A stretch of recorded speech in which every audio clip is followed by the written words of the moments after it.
Hello, I'm Marshall Masters, publisher of Your Own World USA. That's YOWUSA.com. Have you noticed that there are more two suns in the sky videos on social media these days?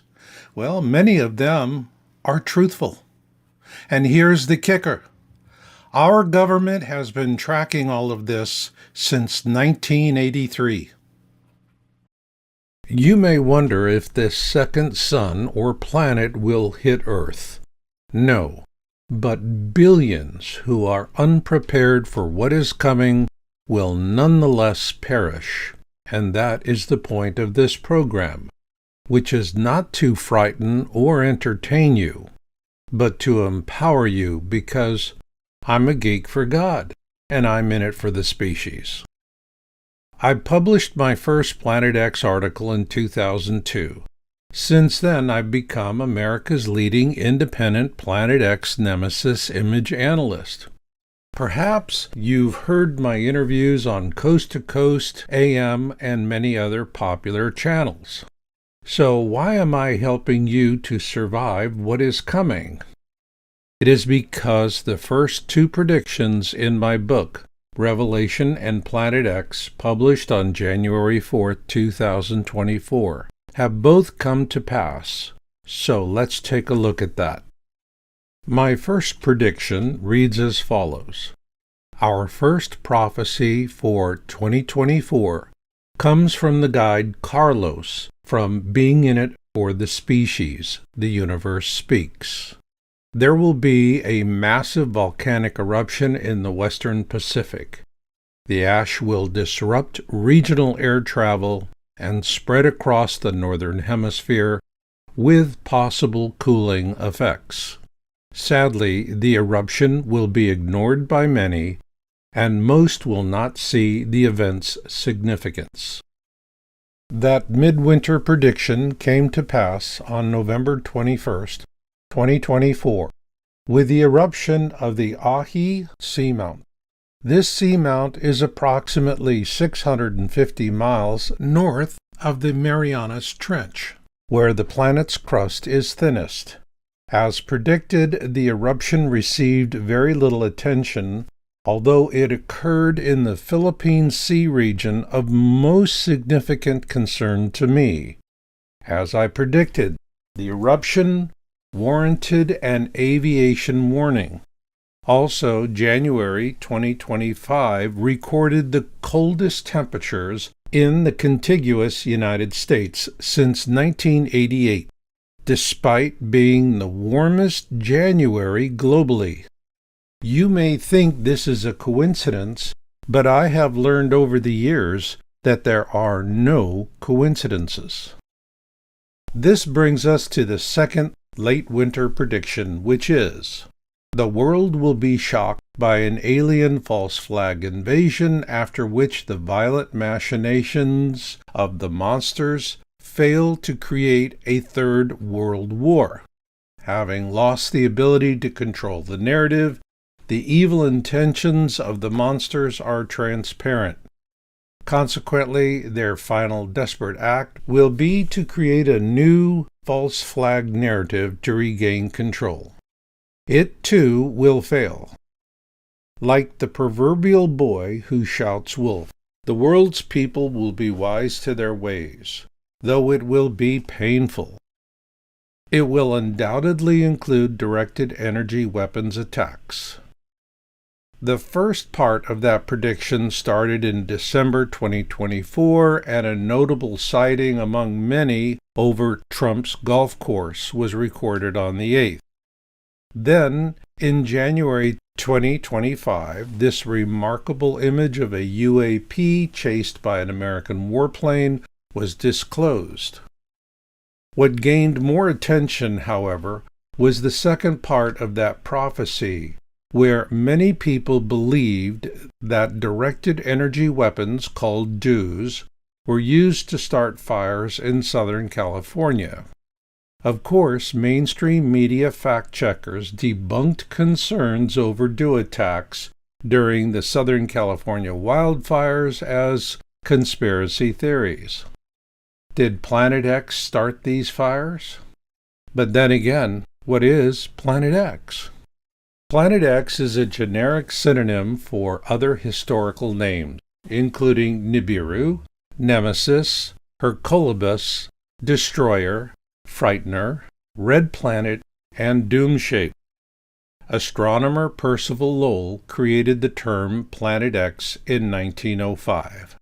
Today we will call it Nemesis, and what you will learn about it in this program is what it brings: a 2030 disaster of biblical proportions. However, the proper technical term is the Nemesis mini-constellation. And of course, the question I always get asked is, when will I see it? That's a fair question. And next up, I will show you what many are seeing today, although the time is not far off when it will become the largest object in our sky for a few years.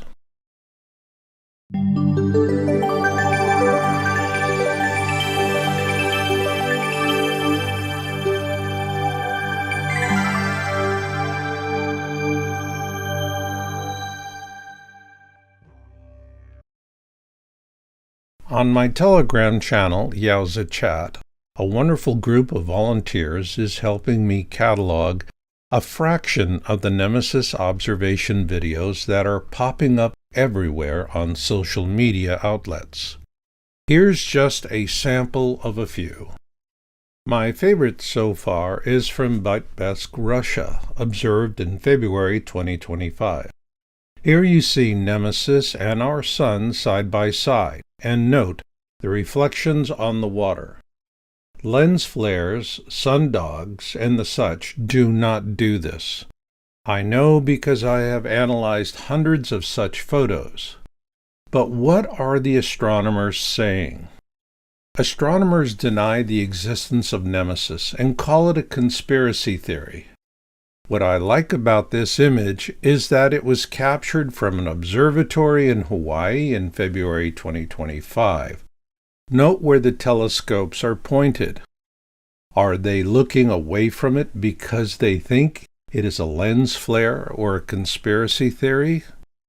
If so, does a lens flare track with the sun this accurately throughout the day? Or more to the point, why do some people see it and others do not at this time? Watch this time-lapse video observation of Nemesis and the Sun, and see if you can spot it. For those who didn't, I will slow it down so you can see it. The point here is that Nemesis is very close to the Sun, and therefore can only be seen near sunrise or sunset due to glare. To learn more about these observations, please visit my website at yowza.com, that's YOWUSA.com, or marshallmasters.com. With this in mind, let's get to the question that most likely is on your mind right now. What does all this mean for me? The answer is that Noah's flood was a pole shift event, and that what comes our way will be different but equally severe. In 2030 there will be a pole shift, and it will kill billions, which is a tragedy because, as Noah showed us, if you prepare, you can survive it. However, the problem for us is that while Noah was given time to prepare, we were not. After our government first observed Nemesis in 1983, a decision was made to set us up to fail. Consequently, a half-century of preparation time was stolen from us, which begs the question, what did we lose? We lost a 90% global survival rate with good governance. Instead, our government opted for concentration camps, guillotines, and family-sized plastic coffins. Of note, other governments have secretly prepared to save their native-born populations. We Americans, on the other hand, have fared poorly. By 2024, our survival rate plunged to an engineered all-time low of 5% during the Biden administration. Is it possible for us to claw back that 90% survival rate? I'm sorry, but for America, that ship has sailed, which brings me to the whole purpose of this program. If we have good governance and can work together, we can claw back much of that lost survival rate, perhaps to as much as 50-50, which is a far cry better than 5%. And we can do it with existing technologies. Beyond that, any hope of clawing back any more of that lost percentage rate will mean we must travel to an undiscovered country with something physicists tell us is theoretically possible. How much of that lost survival percentage could we claw back on top of the 50-50?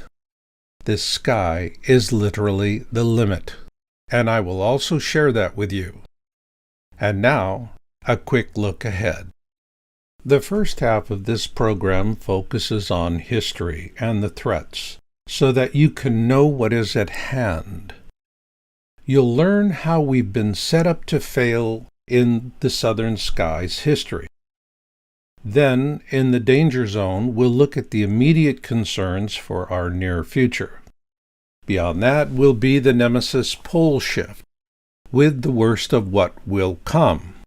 The most significant loss of life will occur during what the ancient Egyptians call the Great Winnowing. After that will come the backside, as I call it, and a golden age for the survivors.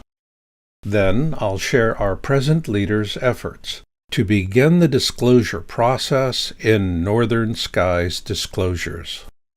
In the second half comes the business of survival, and my motto is, prepare for cooperation, not confrontation. And this begins with boldness and courage, and the sacrifices we must make to prevail. Then in Freedom, Cities, and Forts, you'll learn about survival as a lifestyle instead of a plan B. And as you will see, it will be a magnificent way to survive and live in win-win survival. Thanks to the MAGA movement, we have brilliant opportunities for good governance for God and country.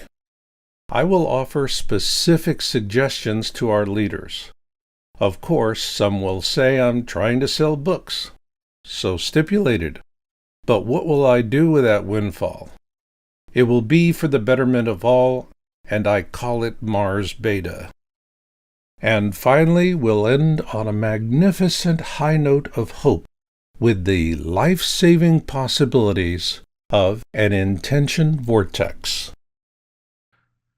The history of Nemesis is centuries old, and a lot of it has been confused or expunged so that we cannot know our true history. But in terms of modern history, I am both a witness to it as well as a participant. So let's begin in 1969, when I first came into awareness.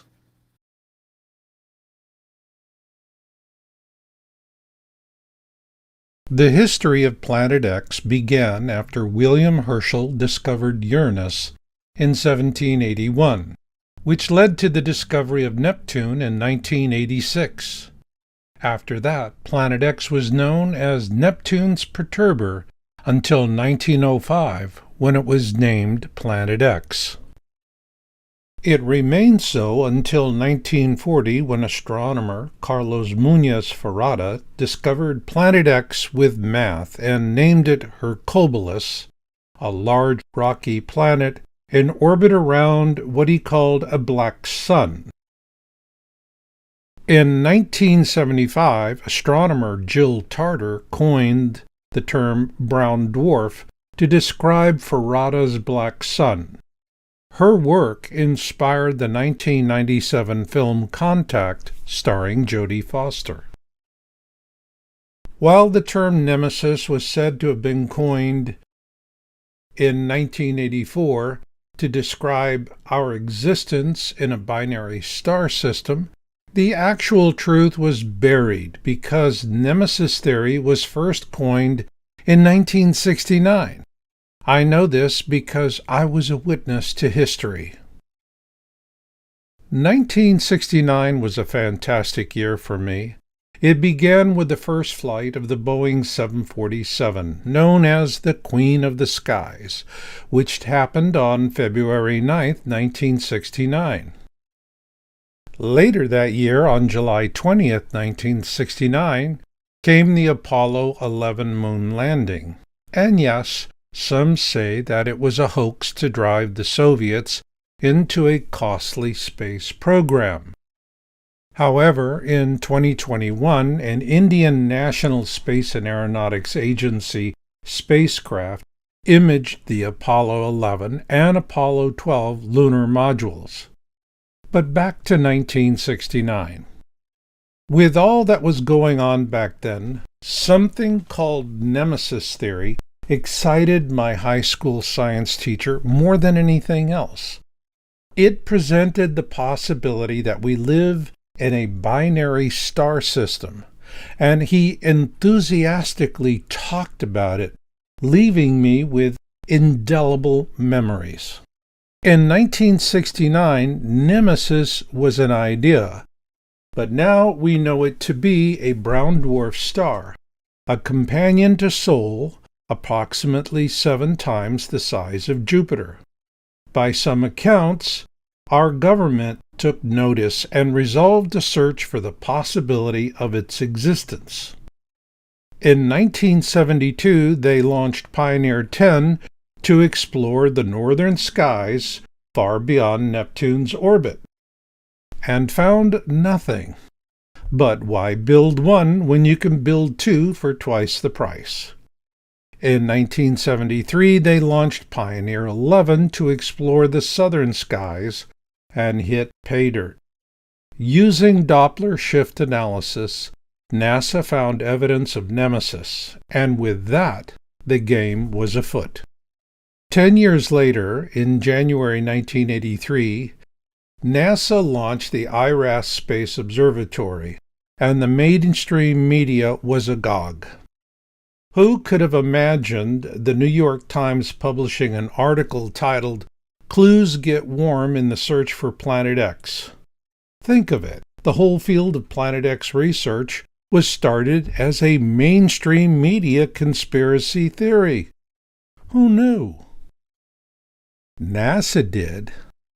They found Nemesis in November of that year and immediately changed the encryption codes on the data stream so that none of the partner nations could see it for themselves. They then created a cover story that the camera cooling system had failed. As odd as it may sound when doing infrared imaging in space, the camera must be colder than space itself. With that, NASA used all of the remaining navigation fuel on the spacecraft to track Nemesis to create an ephemeris, so that they would know exactly where it was going, when it would get there, and what that would mean for Earth. Concurrently with their blackout of the data coming from the IRAS, our government also initiated media suppression to ensure a near-extinction level event for humanity during the flyby and pole shift. Like almost everyone else, at the time I was clueless about what had happened, but God was not, and He sent me on a grand adventure. In 1992, I started Your Own World USA as a tour agency, specializing in independent travel to the former states of the Soviet Union. It was a grand adventure for me that lasted over 6 years. I sold Aeroflot and processed visas with the help of the consulate in San Francisco. And each year I would fly over in December and return in January to prepare for my summer season. To this day, the Aleutian Il-62 is still my favorite passenger jet. It was built like a tank, offered comfortable seating, and was amazingly quiet. I flew the Aeroflot route between San Francisco Airport and Moscow's Sheremetyevo Airport. As I flew the same polar route each year, I observed a steady deterioration of the Arctic, and in 1998 I resolved to learn why. Little did I know, it was time for the next big idea. In 1999, I was working in the Silicon Valley as a consultant, and life was good. I had a happy wife, world travel, new cars, and life was groovy. And then I decided to be the first guy in my neighborhood to get broadband service. It took 2 AT&T installers an entire day to figure out how to make my DSL work. But once they did, oh baby, was I bangin'. I started searching for things, and I found a flurry of articles about a Nostradamus prophecy that a comet would be observed in 1999, which Nostradamus called the King of Terror. As luck would have it, I used a NASA feed to become the guy who discovered it. My article on the Millennium Group website received 1.5 million hits within the first month and over 5 million overall, which got the attention of the government, as they were in the process of breaking up the Millennium Group. The beef they had with the Millennium Group was Comet Hale-Bopp. Discovered in 1995, it became a celestial highlight in 1997. Hale-Bopp had a close approach to Jupiter, drastically shifting its orbit, and NASA got it embarrassingly wrong. Worse yet, the Millennium Group hoisted them on their own petard. Miffed, NASA responded by sending John Maynard, a retired intelligence operative, to bust up the Millennium Group, which he was doing with tremendous success until I came along with my King of Terror comet discovery, after which he turned his attention on me. John knew the new owner of the Millennium Group, and we were two bulls in the same pasture after a dispute over the electric universe theory, originally from Moscow State University. Thanks to my travel business, my contacts in Moscow verified this for me. So I was introduced, and he encouraged me to strike out on my own. And I did so on a lark. I restarted Yowza.com in late 1999 as a science site, and John Maynard, whom I dubbed Wookie, was essentially my co-founder. Wookie was the one who read me in on Pioneer 11 and IRAS. And he counseled me on 3 things. First, do not be the news, report the news. Second, always use a mainstream source citation. Third, do not report on chemtrails, because at that time, as he explained to me, I would have wound up in an unmarked grave. With that, Wookie convinced me to leave the Millennium Group, which finally collapsed a few years later. But an interesting thing happened. Along the way, he became a white hat and began working with Dr. Stephen Greer of the Disclosure Project. One could say it's a small world I live in. In early 2000, I had my fun with Yowza and decided to refocus on more billable pursuits and let Yowza fade away. But God had another idea for me, and with a gentle hand I was on my way to Israel in April of that year.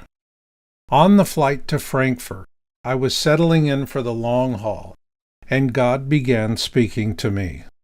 It was as clear as a bell. Go to Masada. You will find something important there. I tried to ignore it, but trust me, that doesn't work. Folks, if you want to know God's personality, I can explain it in 2 words. Pleasant persistence. even when it feels like he is shooting you out of a cannon. Ergo, the more I ignored him, the more God persisted, and finally I gave up and said, "Okay, God, I will go to Masada. May I now have some sleep?" God said yes, and I slept like a baby. As they say, timing is everything, and after I settled in Israel, I planned my trip to Masada for a Saturday. Being in the travel business, I knew the professionals and archaeologists would be off for the Sabbath, and that the only people there would be tourists and tour guides. This would give me a free hand to perform, shall we say, an unrestricted reconnaissance, and I did. If you can get there on scaffolding, I got there. If you could crawl into it, I crawled into it. I scoured every square inch of that mesa-like plateau and didn't find squat. Utterly disappointed, I returned to the main area and found my wife. She was busy reading bronze plaques, which was her thing, and she asked me if she could do a few more, and I said, "Sure, have fun." Then I noticed a tour guide giving a presentation to a gaggle of tourists, and I slipped into the back of the group to catch the last part of her presentation.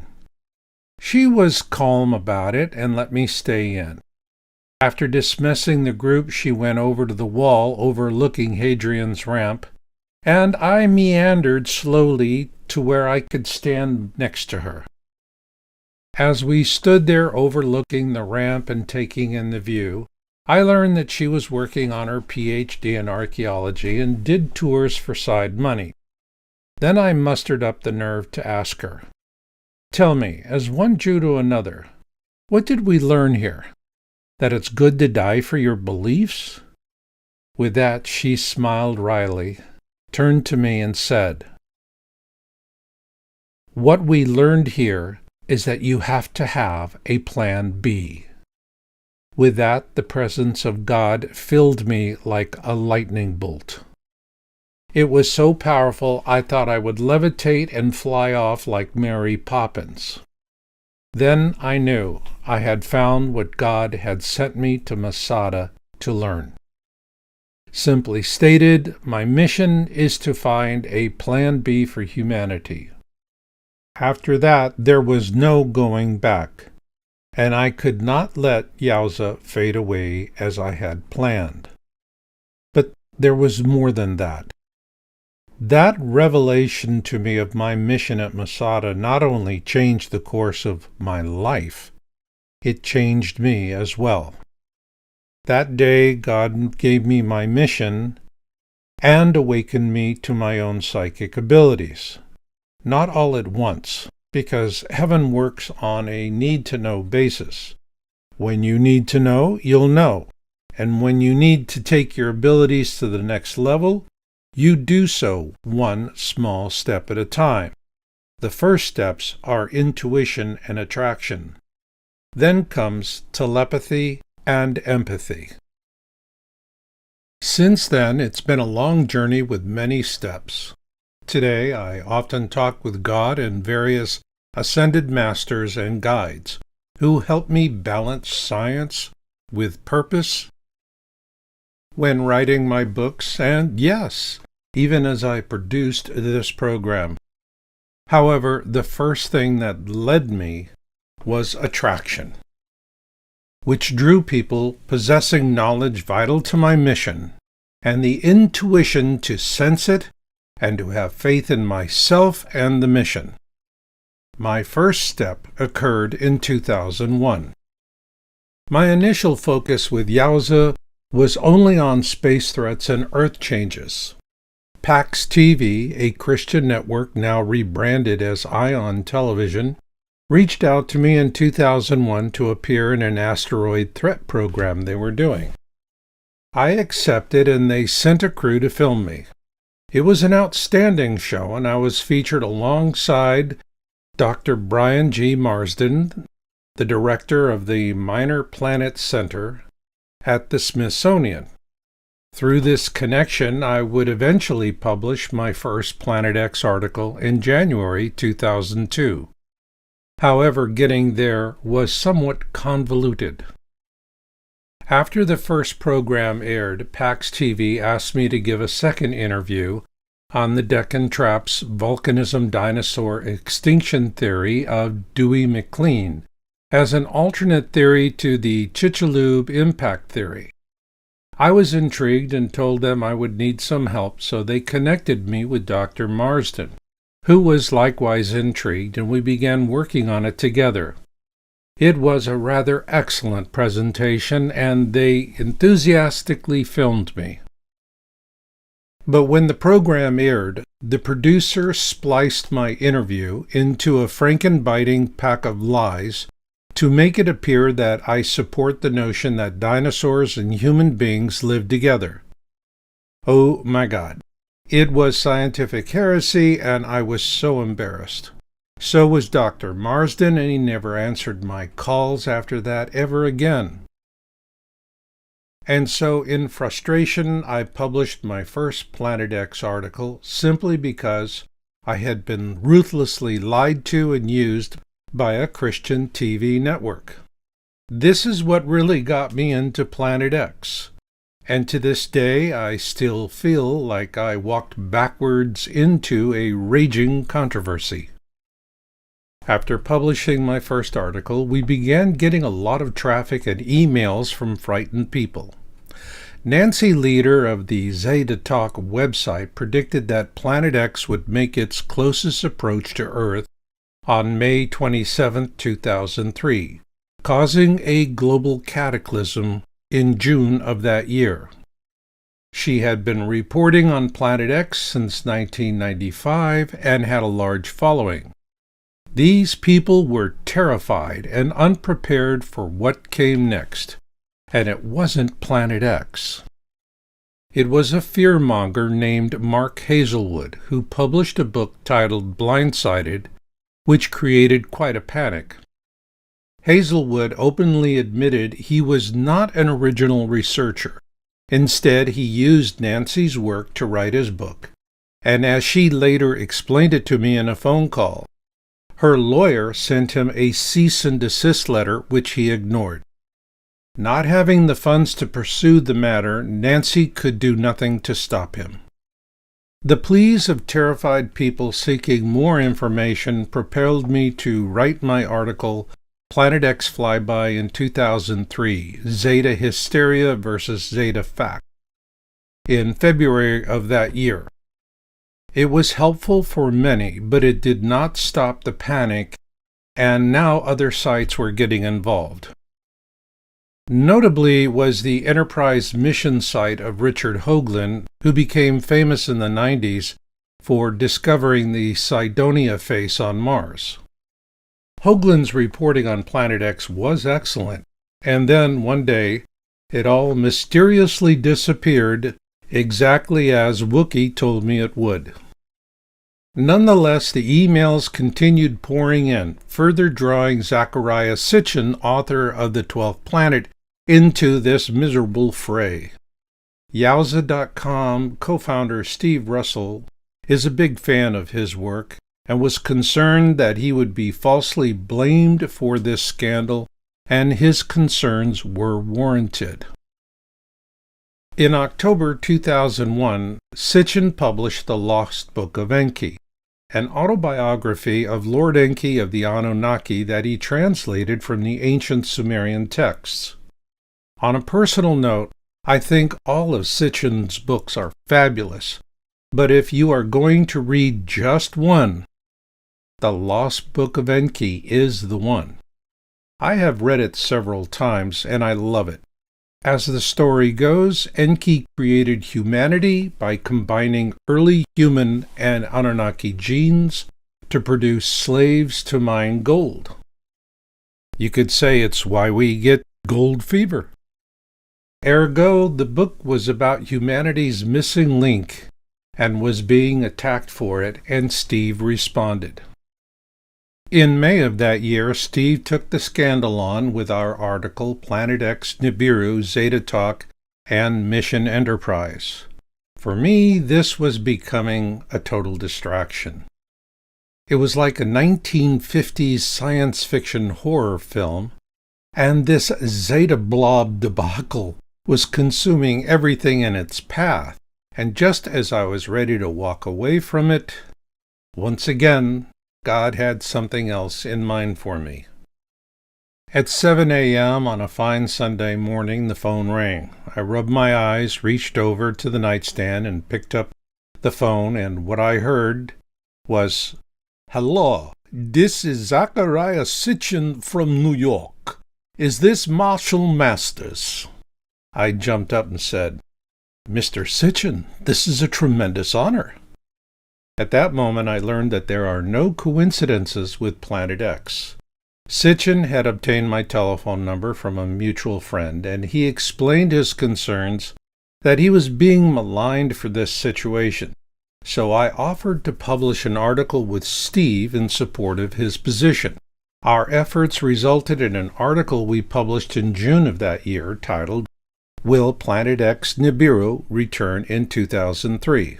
Of course, the 2003 Zeta Talk flyby debacle turned out to be a non-event fizzle, as we expected, which allowed us the time to resume doing deep research, and we were more interested in that. That was until 2006. In early 2006, a friend told me he had been offered a position to work with a new science installation called the South Pole Telescope, SPT, in Antarctica at the Amundsen-Scott South Pole Station as a facilities manager for the SPT. He had been given a good deal of detail, but decided to turn it down and told me what he knew. I shared this information with Yowza co-founder Jaco van der Warp, a Dutch physicist. We did a deep dive into it, and Jaco found that the official cover story for the project was nonsense because the exact same science could have been done in South America at a fraction of the cost. In April of that year, we broke the story on the SPT because this telescope was purposely built to track Nemesis in the southern skies. Again, it was the southern skies, as with Pioneer 11 and IRAS. Our article caused quite a stir, and we hoped that once it became operational, that there would be disclosures, and there were, in fact, 2 of them. The first was from a fellow with the Nibiru Shock 2012 YouTube channel. His disclosures showed us not only Nemesis, but its satellites as well.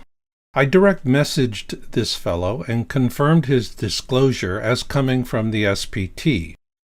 And this is when Dutch physicist Jaco van der Warp first named it the Nemesis mini constellation.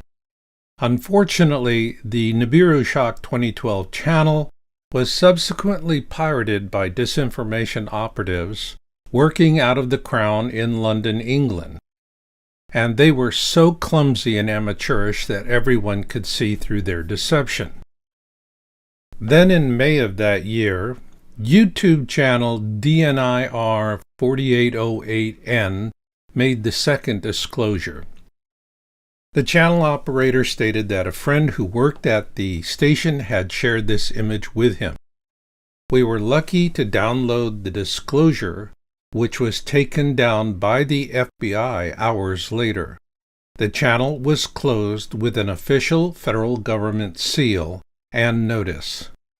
In this image, you can see one of the planets in the Nemesis mini constellation eclipsing this brown dwarf star in orbit around our Sun.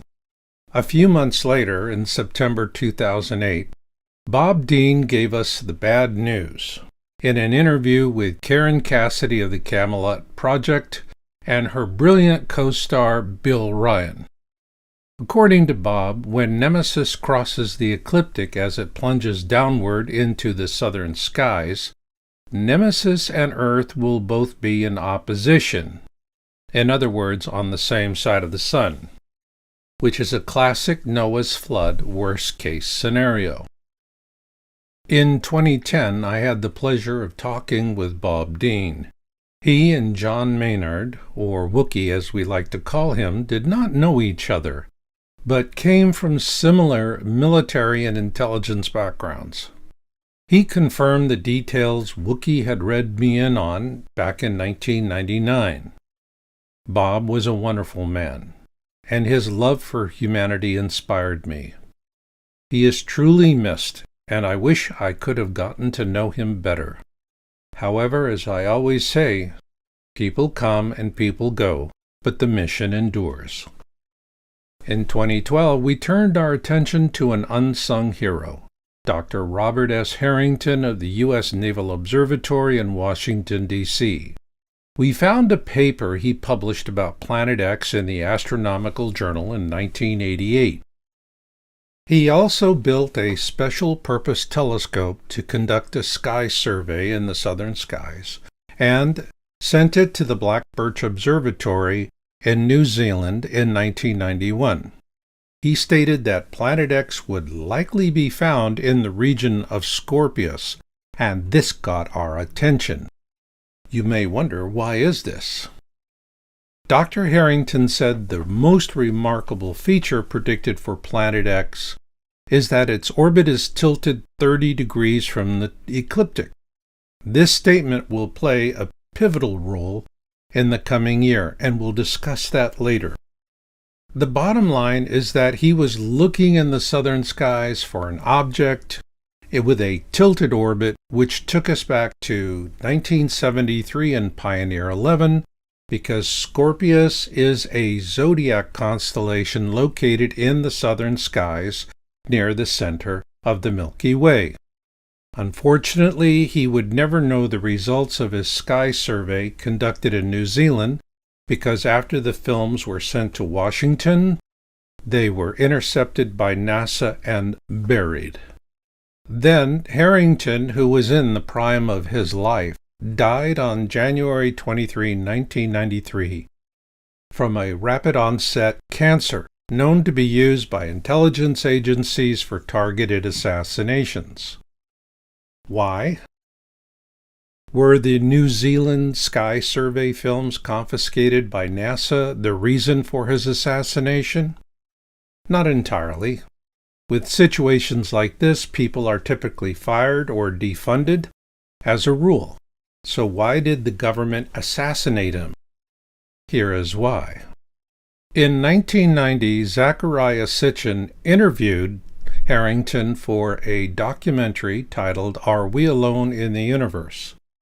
During that interview, Harrington said life could exist on a planet orbiting a brown dwarf star, in this case the Nemesis star, in orbit around our Sun, which could arguably sustain life on one of the planets in orbit around it, in this case Nibiru, which is a rocky planet.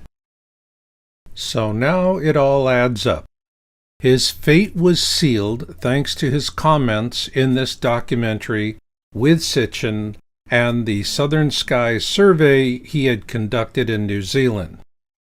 But this would not be my biggest surprise in 2012. Not by a long shot. In early 2012, an expat following our work and living on the flanks of the Turrialba volcano in Costa Rica reached out to me and told me that a planet appeared each day for about 15 minutes close to sunset. He asked me to use the high-resolution webcam feed installed by the university there atop the volcano at about 11,000 feet, ASL, to look for it.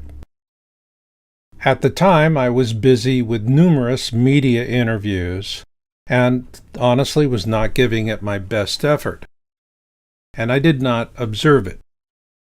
But this expat was insistent.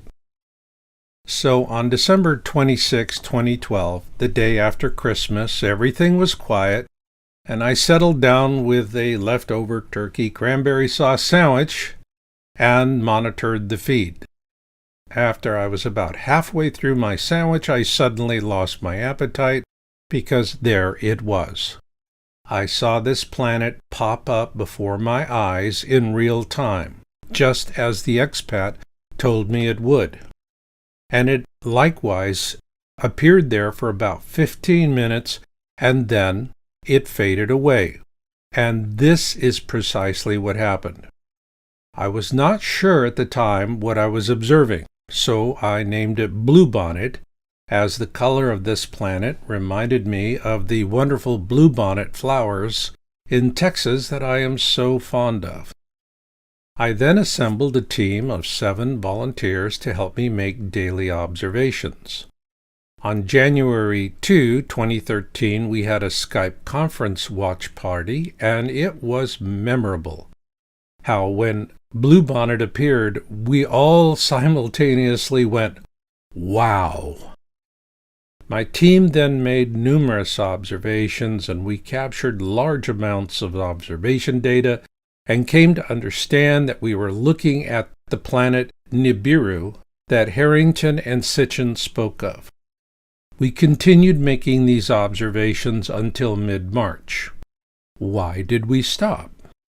After a small volcanic venting event there at Turrialba, our Department of State had the superb webcam removed and replaced with a low-resolution relic. And then they also put a mesh screen in front of the lens and pointed the camera at the ground. It was like salt in the wound, and they also forced the Turrialba website to post the official Department of State seal with a tersely worded thanks. However, our government was a day late and $1 short. By then we had all the data that we needed from our observations to create what we call the Nemesis Turrialba model. It shows an inclined orbital path consistent with what Harrington had predicted in his paper published in the Astronomical Journal. To this day, this model has been consistently correct without exception. We got it right the first time. Yet, our questions about what was in the orbital path was still unanswered.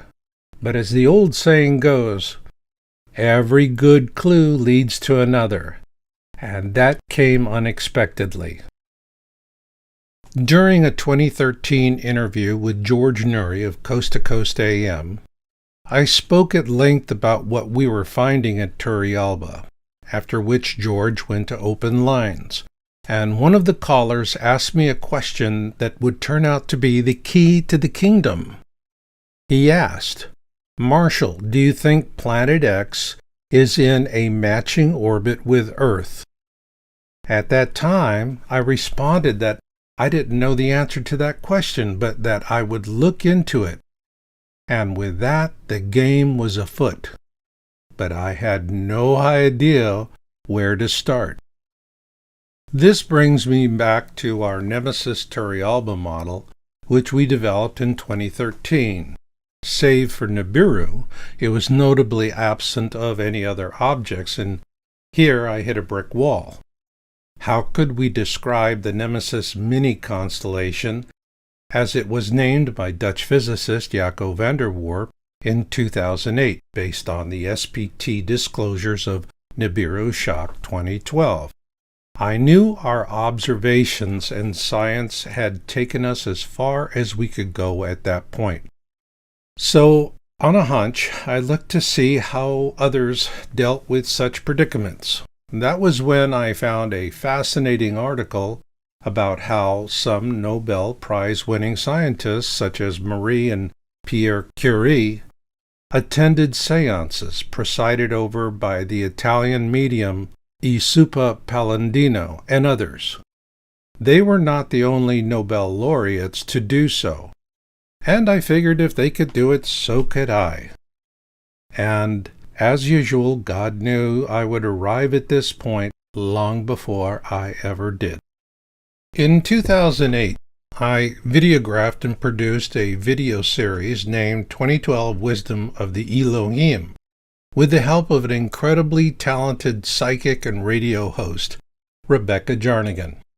This 12-part video series featured scenic views of the Northern California coastline, and the narration was the channeled readings of Rowena of the Elohim, an ascended master. It was through this experience that my telepathic ability was awakened. After publishing the work in 2009, Rebecca helped me channel Rowena, and I still do, to this day. She is very loving and gentle, and so, inspired by the story of Marie and Pierre Curie, I asked her to assemble a team of astronomers on her side of the veil to help me. Rowena was delighted to join, and quickly assembled a team of notable astronomers from the other side of the veil. They were Carl Sagan, Percival Lowell, and Carlos Muñoz Ferrada. All guides have personalities, and Carl was very meticulous and stern at times.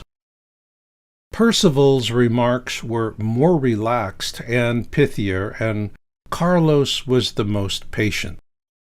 Since then, Carl and Percival have reincarnated, no doubt to catch the show. Carlos is still there and helped me with my latest book, Revelation in Planet X. With their help, we can now describe the Nemesis mini-constellation. The results of these channeled readings are in my book, Being in It for the Species, The Universe Speaks, published in 2014. And Rowena of the Elohim channeled the foreword to the book. We identified many objects in the Nemesis mini-constellation and focused on the major ones. Nemesis, the brown dwarf, was named by American astronomers. The names of the 3 major planets of that system are what the inhabitants call them. The innermost is a large, bright gas giant called Helion. The second from Nemesis is Arbota, a rocky planet inhabited by a slave race. Nibiru, the planet of crossing, is the outermost planet and the home world of the Anunnaki. Helion has a moon, which I named Harrington for astronomer, Dr. Robert S. Harrington. Nibiru also has a moon. I named it Ferrada in honor of astronomer Carlos Muñoz Ferrada. And now you have what I call the Southern Skies history. You must understand that the Nemesis mini-constellation is not a threat to Earth while it is in the southern skies. The reason we could only observe Nibiru in 2013 is because it was the first major planet of this system to cross the ecliptic, the plane of our solar system. As of 2020, the whole system has transited into our northern skies. And here's where things start to get dicey. The truth that matters is the truth that resonates within you, because you, and you alone, put it there in your own good time and in your own good way. So if any of this is starting to resonate with you, then what are you prepared to do? Because, my friends, we are now in the danger zone.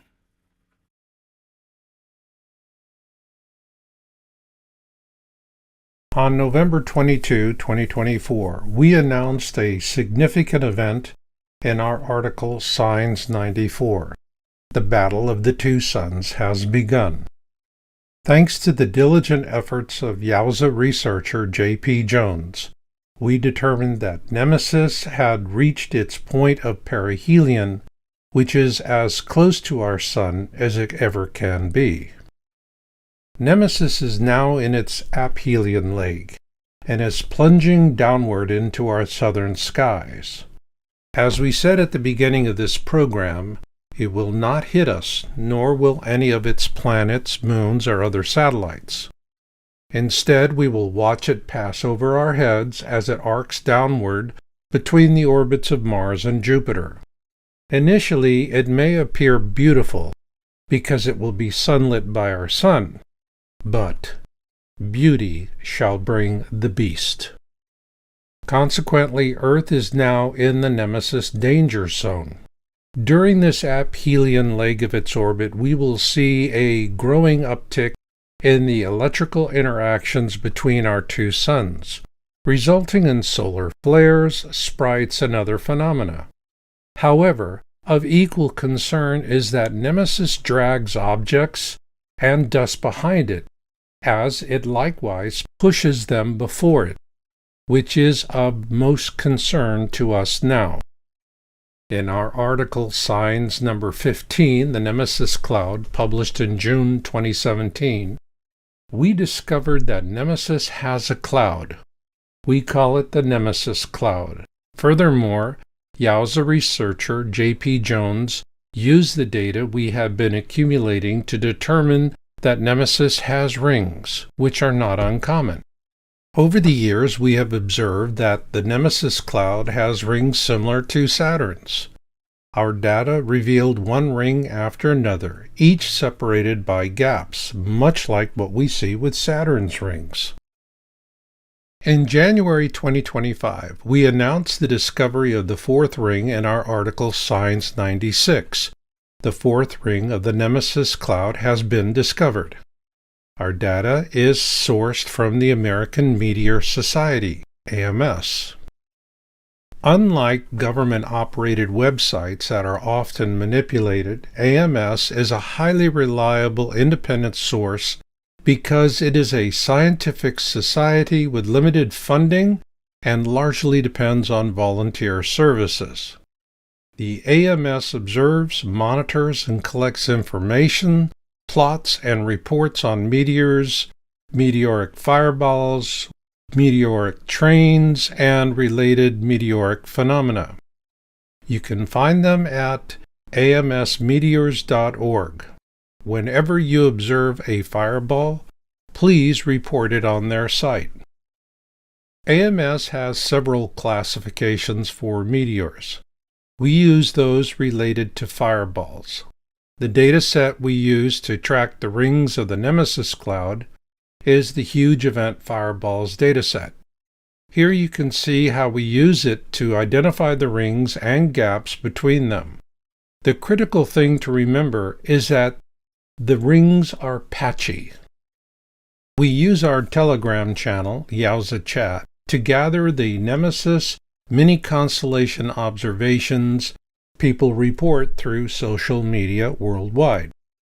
There are many of them, and we focus on the most critical and related to our work.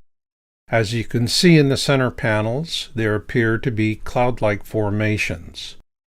They are a mix of minor asteroids and iron oxide dust. When Earth encounters them, they will come upon us like a summer rain and pass us quickly.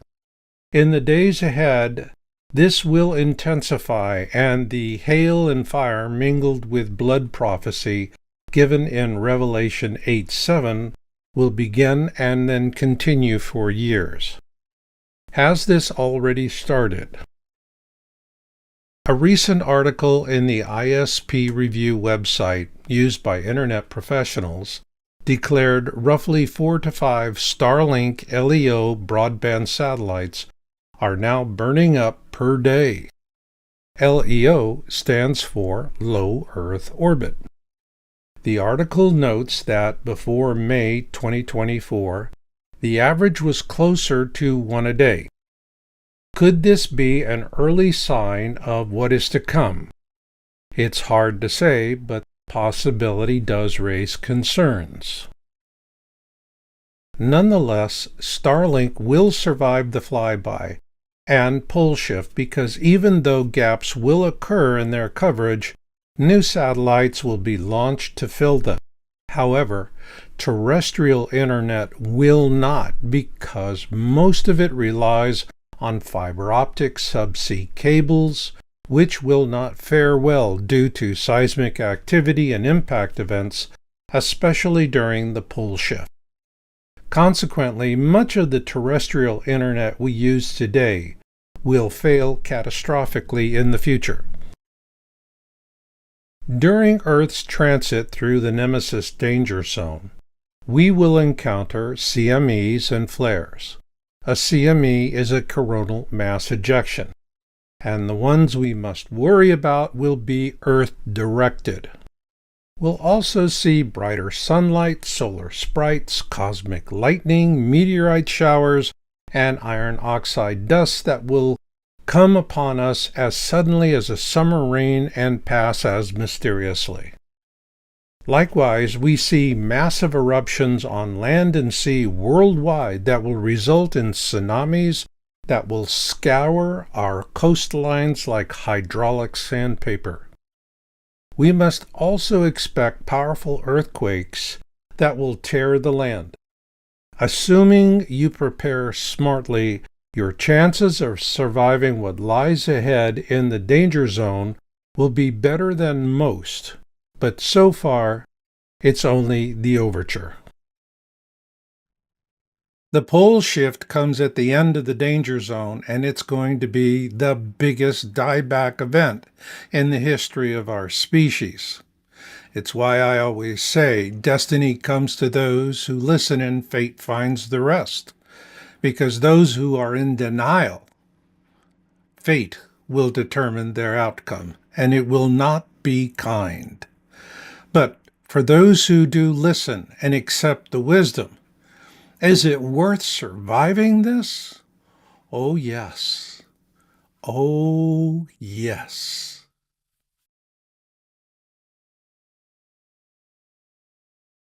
The Nemesis Turrialba model we developed in 2013 has been remarkably consistent. Our calculations suggest that the pole shift will occur in 2030, shortly after Nemesis transits the ecliptic, the plane of our solar system. With this in mind, the best way to understand the dangers we face begins with understanding what is beneath our feet. We mortals live atop the crust of our planet, its outermost layer, which is between 5 to 7 kilometers thick. Below is the mantle, which is in two parts. The upper mantle is elastic with short time scales. Below that is the lower mantle with a slow geological flow rate. Further below is the outer core, which is fluid and generates Earth's magnetic field. And finally, there is our planet's inner core. It is presumably solid and constitutes approximately 20% of Earth's radius. And, as you shall see, it is the key to understanding pole shift dynamics. In 1995, scientists first detected the presence of a mysterious and unknown energy force passing through our planet to its inner core. We call it Nemesis energy.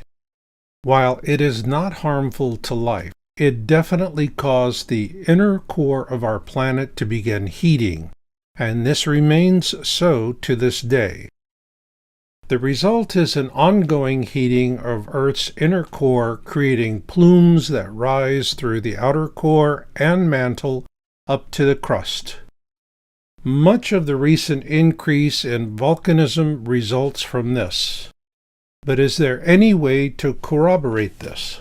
Specifically, is Earth a one-trick pony, or is this happening somewhere else? It is. Not only is Earth affected, but so is Mars, and new Marsquakes prove that this mysterious Nemesis energy is system-wide. But this is arguably abstract for most, so can we observe anything to confirm this? Yes, we can. In February 2025, NASA's Curiosity rover discovered evidence of liquid water on Mars. This discovery challenges some long-held Martian climate models and provides new data on the planet's internal structure and geological processes. As you can see, the rover's wheel is imaged sitting in a puddle of water. So, when planning the first manned mission to Mars, we might also want to equip our astronauts with galoshes. When people think about the Nemesis pole shift, They tend to think of one thing, but we will experience three distinctly different types: magnetic, crustal, and axial. So let's look at each one and consider what all this means for us. The first type is a magnetic shift, in which the magnetic poles flip, and the magnetic south becomes magnetic north and vice versa. This shift is already underway. Proof of that is that some airport runways, which are based on magnetic north, are having to be renumbered. The next type of pole shift is the one that most people think about. It is called the crustal shift because during this event, the crust of our planet will roll to the south or roll to the north. Consequently, if the crust rolls up towards the Arctic, North America will experience colder temperatures. Conversely, if the crust rolls down towards Antarctica, we will experience warmer temperatures. Some speculate that the planet's crust could roll 180 degrees, which is inconsistent with history, and besides, if that happened, the only thing to survive would be single-cell animals. For these reasons, before producing this program, I did a reading with Creator. I was told that during the pole shift, America will roll south towards Antarctica by approximately 12 degrees to 18 degrees. Also, as we come closer to the event, this prediction will narrow. This is consistent with what I've learned about heaven's predictive powers over time and with many different tests during the last years in my channeled readings. Through working with psychics and my own readings, I've learned that heaven offers us two basic types of Earth event predictions, and I call them look-down and terrestrial intelligence. With look-down intelligence, the Creator, ascended masters, and guides can predict weather events with exceptional precision for up to 6 to 9 months out.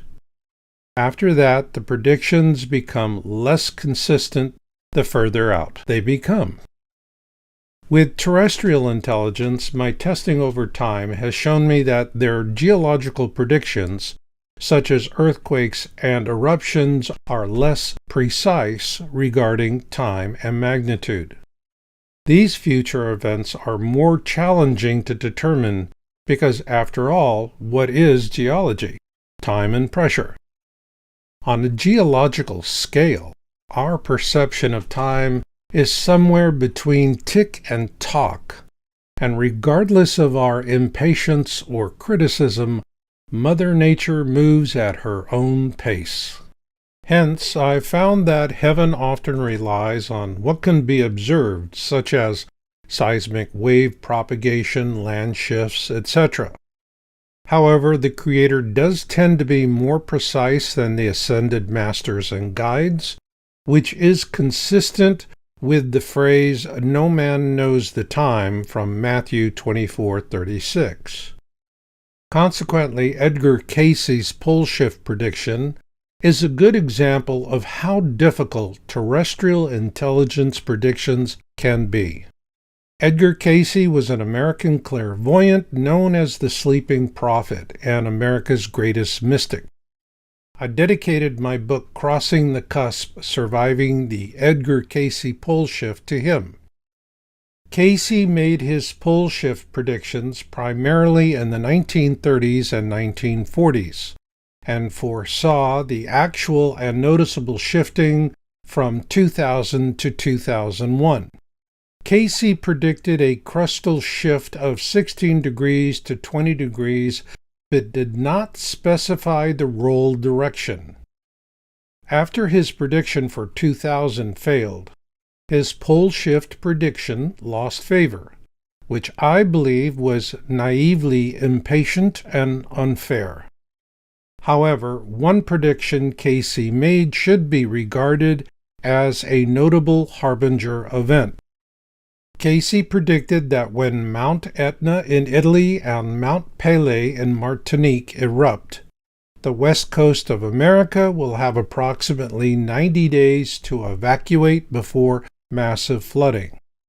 As I always say, one should always be mindful of prophecy, but never live in expectation of it. Therefore, we should all be mindful of this harbinger event prediction. This brings us back to the Nemesis perihelion in late October 2024. Nemesis is now in aphelion, and it is plunging southward to its furthest distance away from our Sun. As it does, it will arc over Earth's orbit before transiting the ecliptic between the orbits of Mars and Jupiter. However, for now, it has achieved what we call a core lock on Earth's inner core, and caused the inner core to shift out of place.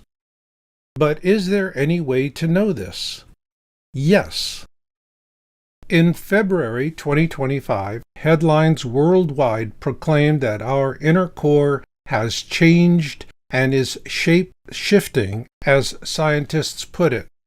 In the late 1980s, I was a science feature field producer for CNN, and today it pains me to watch this network, so I don't. But may I call your attention to this particular headline? It's almost science fiction. Scientists say the shape of Earth's inner core is changing. This is clear evidence that core lock has been achieved. So, how will this play out? This animation shows Nemesis and Earth between now and 2030, and how the core lock is pulling our planet around with it, with more extreme shape shifting and changes. In 2030, not only will the Earth be in the extreme core lock, the tidal gravitational forces of planets Helion, Arbota, and Nibiru will also pull on the crust of our planet during the Nemesis pole shift. Cumulatively, these factors will cause the crust of our planet to roll. However, this is not our only principal long-range concern, as Earth will settle after Nemesis leaves us. What concerns us is the axial shift. Earth's axis is currently tilted at approximately 23.4 degrees from the perpendicular to its orbital plane. If the planet becomes less tilted, we will see reduced seasonal changes. If it becomes more tilted, we will see increased seasonal changes. So, how specifically could this play out? If the axis becomes less tilted, we will go from 4 seasons to 2 with mild summers and winters. This is not a bad outcome. However, and this is the disturbing part, if the axis becomes more tilted, we will still have 4 seasons, but fall and spring will be short, with a long and brutal summer and winter. In this case, life on the surface of the planet will become challenged forever. This possibility has given me many sleepless nights, so I asked the Creator about the crustal shift and the axial shift as well. The Creator's answer took a big load off my shoulders, and here is the good news. The tilt of Earth's axis will remain unchanged or become slightly less tilted. Hallelujah, hallelujah, hallelujah. For those who survived, the good news is that our world will be beautiful again once it settles back down. However, getting there will be arduous, to say the least, because no matter how the pole shift plays out, here is what we can count on happening. Pole shift tsunamis will devastate shorelines around the world, and as old land masses sink, new ones will rise. And then will come the Great Winnowing, which will be the sum of all fears for humanity. I am proud to be the publisher of the Colburn Bible, and in it are accounts of previous Planet X flybys, namely Exodus, and the flood of Noah. And the detail is absolutely stunning. But what I would really like to do is share with you the two passages I love the most from the Colburn Bible. And one gives us hope, and another gives us a warning.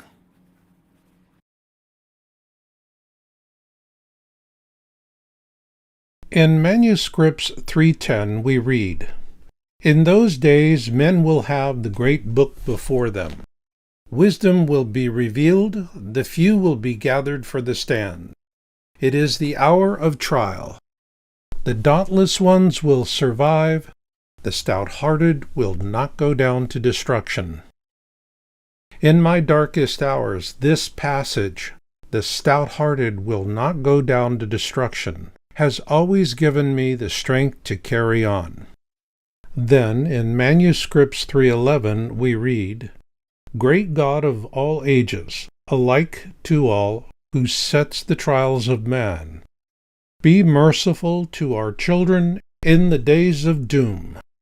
Man must suffer to be great, but hasten not his progress unduly. In the great winnowing be not too harsh on the lesser ones among men. Even the son of a thief has become your scribe." During the publishing pre-press phase, my editor, Janice Manning, noted two things that jumped out to her in this passage: days of doom and the great winnowing. So I tasked her and Colburn historian Glenn Kimball to examine it. A good portion of what is now the Colburn Bible was lost when the Church ordered the destruction of the Glastonbury Abbey in England in 1184, and the slaughter of many Celtic priests there.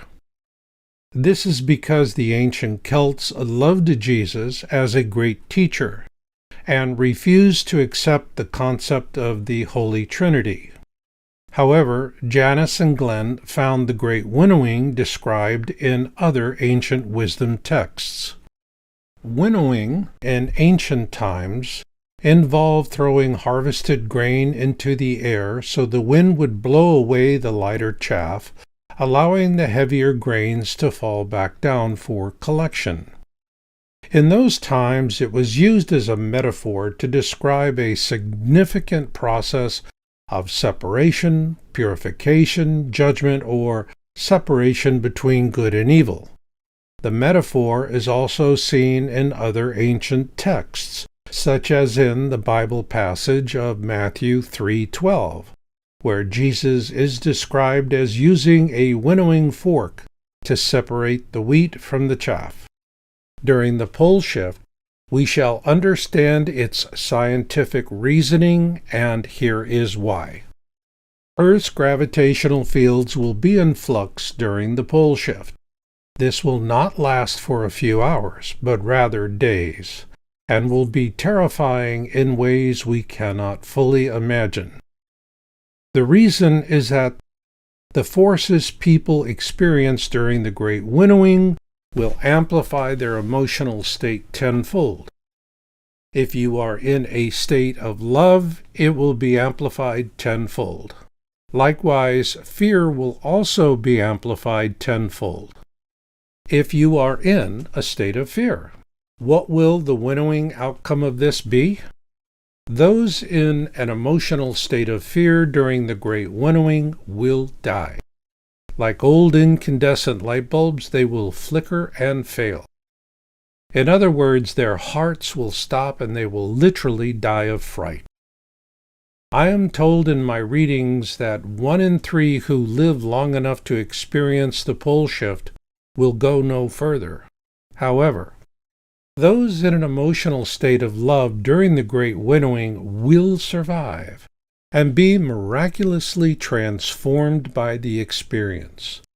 You may wonder, is there any way for us to imagine what the Great Winnowing will feel like? Yes, there is, and you might call it a very realistic pole shift simulator. It is located at the Mystery Spot in Santa Cruz, California. It is a 150-foot diameter gravitational anomaly, and having lived in Santa Cruz County for years, I experienced it several times when entertaining visiting friends and family. You take a tour that lasts about 45 minutes, including a lecture and a 15-minute hike up to the anomaly. Once inside, gravity goes bonkers. And at first it is a unique and entertaining experience, after which it doesn't take all that long before it turns into a very unsettling experience. In my case, it takes about 10 minutes, and then you wobble out, go get a cold drink at the refreshment stand, and then sit down at a picnic table and gather yourself. If you have a chance to do this, by all means do so. And as you're sitting at the table, sipping on your drink, consider this. The effects of the Great Winnowing during the pole shift will last for days and be much worse. As you do, also remember this old adage, "This too shall pass," because then will come the backside, as I call it, when Nemesis finally leaves us in peace. If you are beginning to feel a little overwhelmed and dispirited right now, I know what's going on because I've been there, seen it, and done it, bought all the t-shirts. It's not pleasant. But that's the reason why you need to have something to give you hope, something to hold on to. I've already shared it, but it's easy to pass by, so let's revisit it together.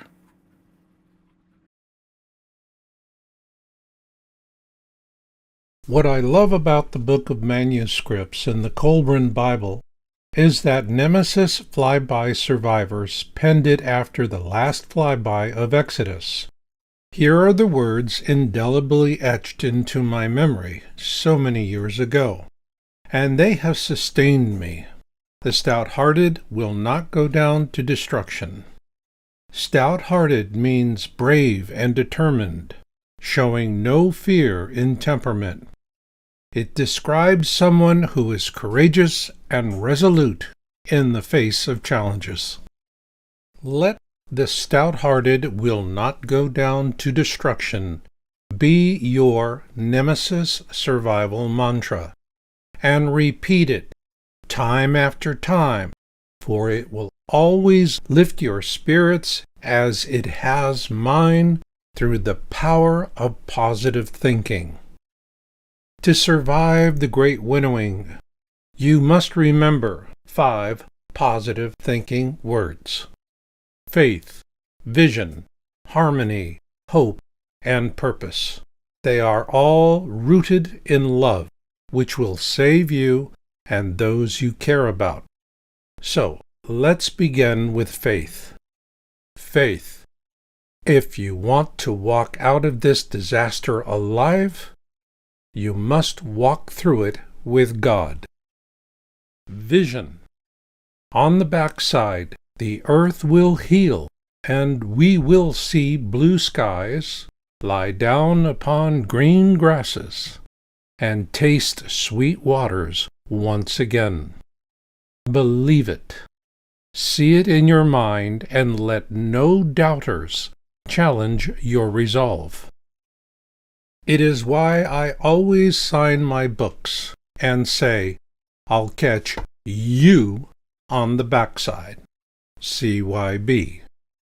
The Creator has shown us that we will have a beautiful world once we have passed through these difficult times.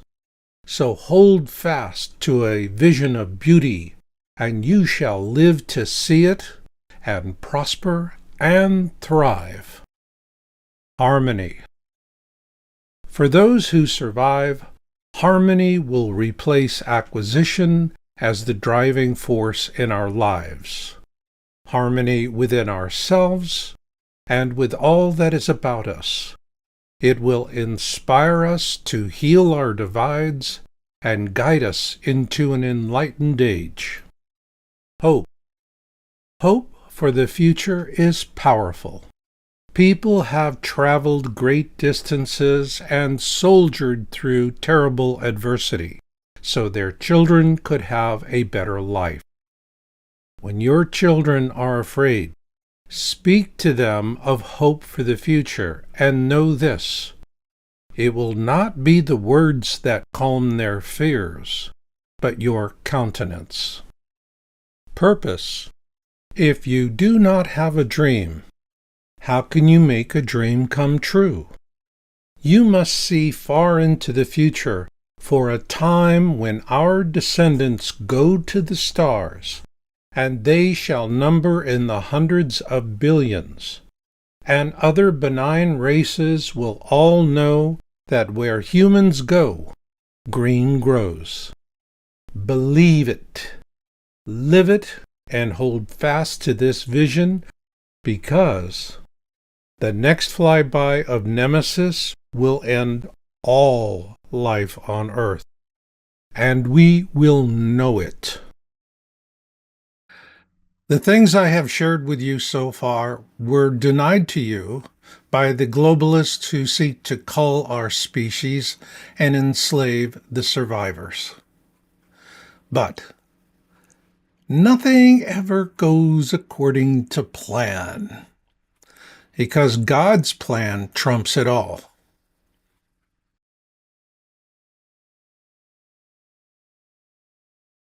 Dear viewer, I'm going to ask you to be brutally honest. Is this how you've searched for Nemesis all these years? If you are like the vast majority of people on this planet, you've had your head in the sand. But I am not saying this to judge you, because while this is not your fault, it is your responsibility. In 1980, the globalists who've ruled this world for centuries erected the Georgia Guidestones in Elbert County, Georgia, during the Carter administration.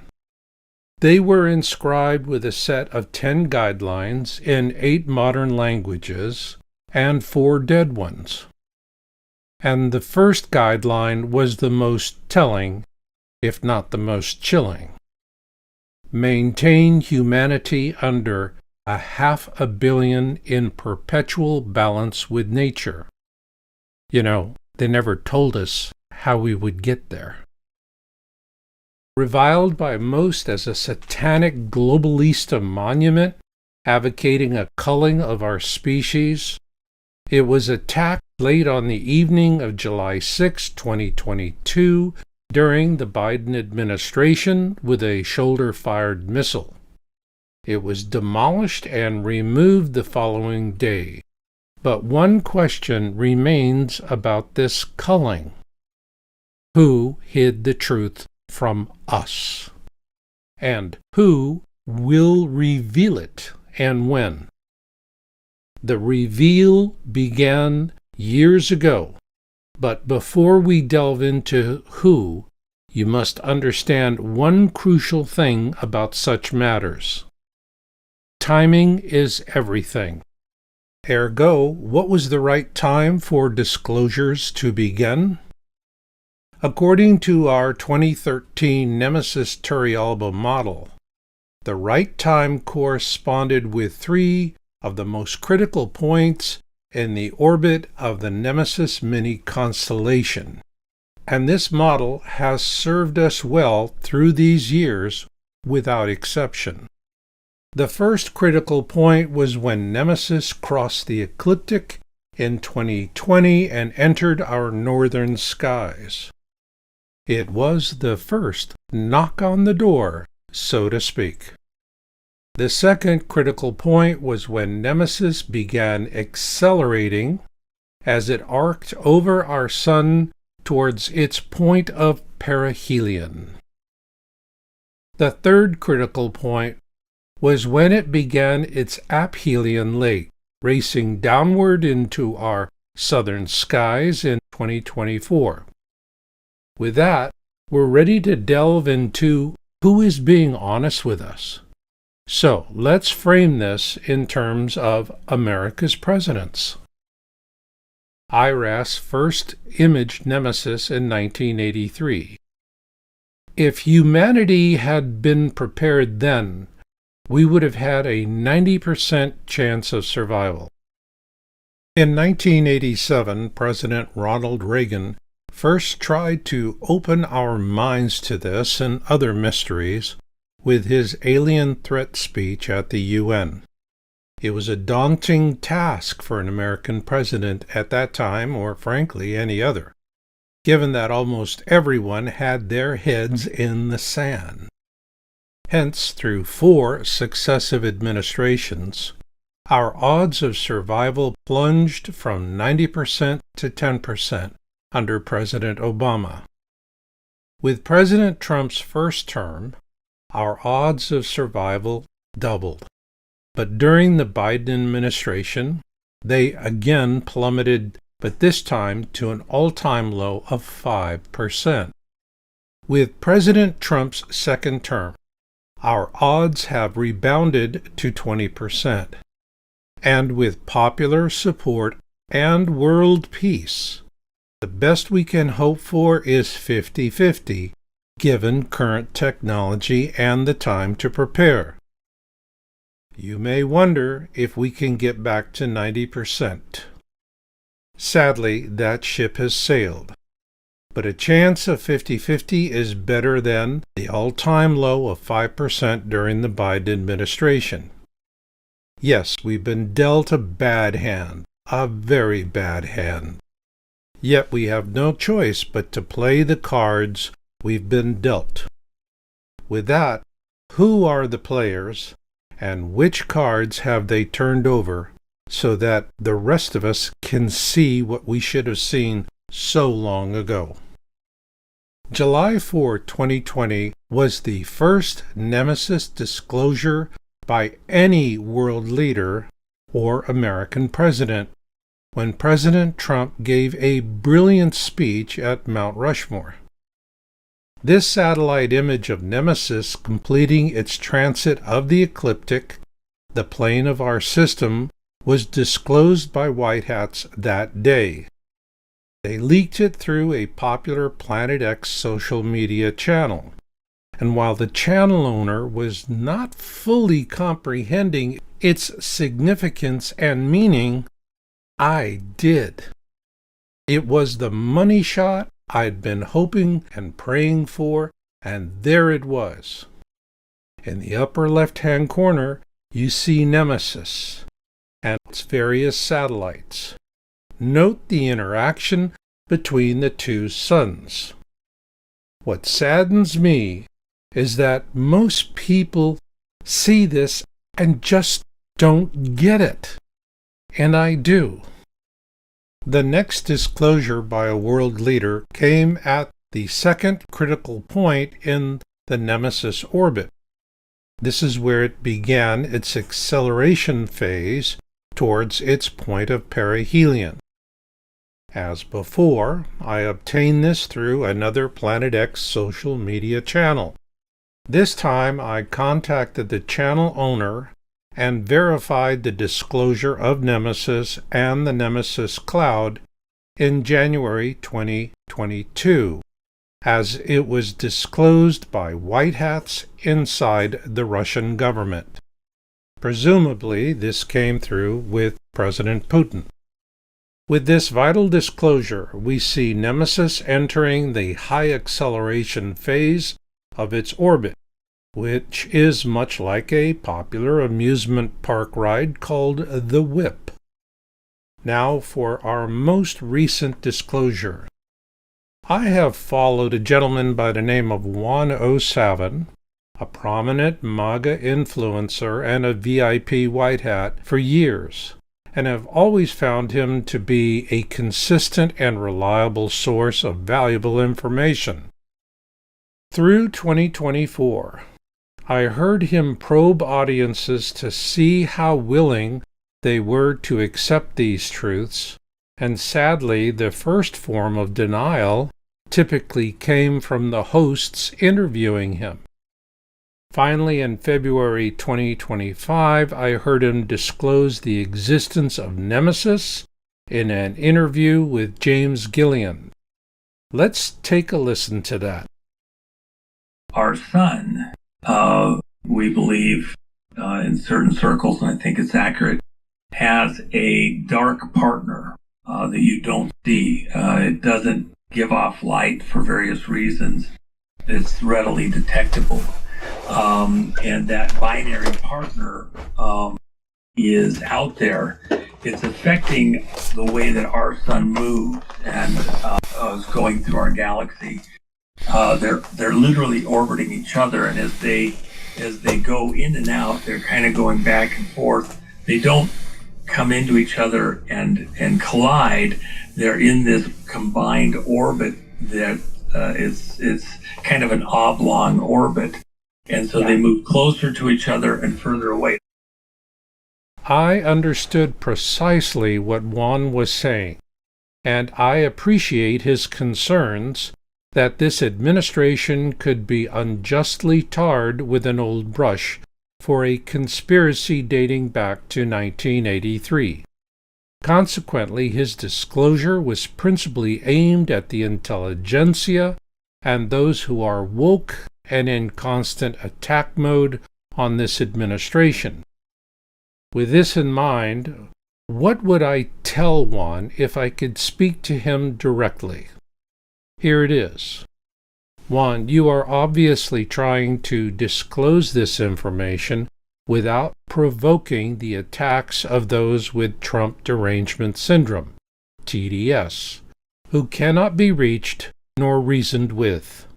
This is because the brainwashing of America has diminished our ability for critical survival thinking, and this brainwashing has been a vital part of the strategy employed by the very people who erected the Georgia Guidestones to proclaim a culling of our species, with its instruction to keep humanity at under 500 million. The result of that, in part, is what we call wokeism today.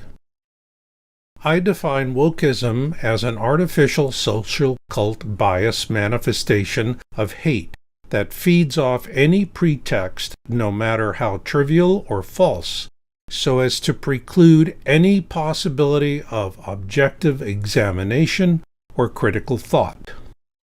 Cognitive dissonance is the only antidote, and this comes from a very astute and insightful influencer I deeply respect. In a recent interview about trying to work with woke sleepers, as Dr. Jan Halper refers to them, she said, "I am worried about the cognitive dissonance that is eventually going to happen to them." Then she went on to say, "There's going to be a triggering event." So true, Jan, so true. And what will it be? That triggering event will be Nemesis. But the question is, once they are triggered, will it mean that they are ready to accept wisdom, or will they revert to their programming? I believe it to be the latter, and I call it the don't look up syndrome, as in the more real Nemesis becomes, the more sleepers will really not want to know. They will scream, accuse, and behave in the most irrational ways. And what will the universe think of this? Not much. This is because there is a universal law of survival for all sentient species, and it is the only one. So what is it? If you're stupid, you deserve to die. I know this sounds brutal, and its logic is terribly cruel, but yet how can one deny this truth? Nonetheless, back to you, Juan. Some of the Truther hosts I've heard interviewing you will still deny it. So may I suggest a different approach, rather than probing and being defensive? Accomplished public speakers such as yourself know this simple, helpful concept. It's called Talk to the Friendly Faces. You find the friendly faces in your audience and speak only to them and let the rest of the audience blur out. Do this and your chances of a successful presentation will increase exponentially. And this one brings us to the friendly faces you need to focus on. They are the good men and women of America who each day labor from can to can't to make our good nation work. These are the friendly faces you must talk to, Juan. And why? Because they intuitively understand the meaning of something that eludes the woke intelligentsia. It is a traditional carpentry proverb. Measure twice, cut once. This proverb emphasizes the importance of careful preparation before taking irreversible action. Juan, this old proverb worked real well for Yeshua, and by golly, it'll work for you, I guarantee. Why? Because it comes down to boldness and courage.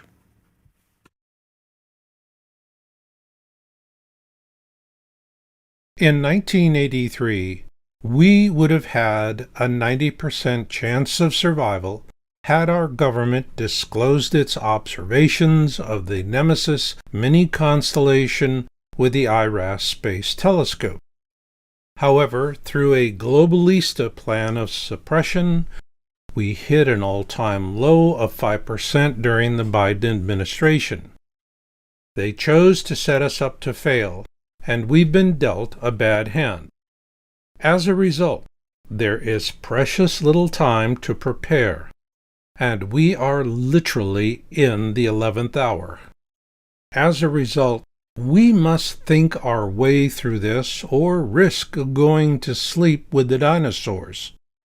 So, what is the meaning of all this? The survival of the fittest, a term coined by Herbert Spencer, was adopted by Charles Darwin in 1859. Some assume it refers to physical prowess, but nothing could be further from the truth. Instead, it is about what a species must do to be fit to survive. Rather than a lengthy discussion, let's boil the concept down to its three main points. The first and most important rule is that a species must procreate.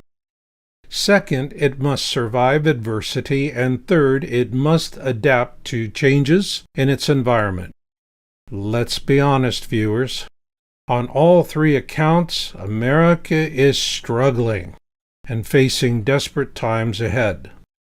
So what must we do about it? For starters, beans, bullets, and bunkers survival thinking may work for me and mine thinkers, but not on a species level. Instead, we must follow a course that has always worked. It is a time-tested axiom. There is strength in numbers.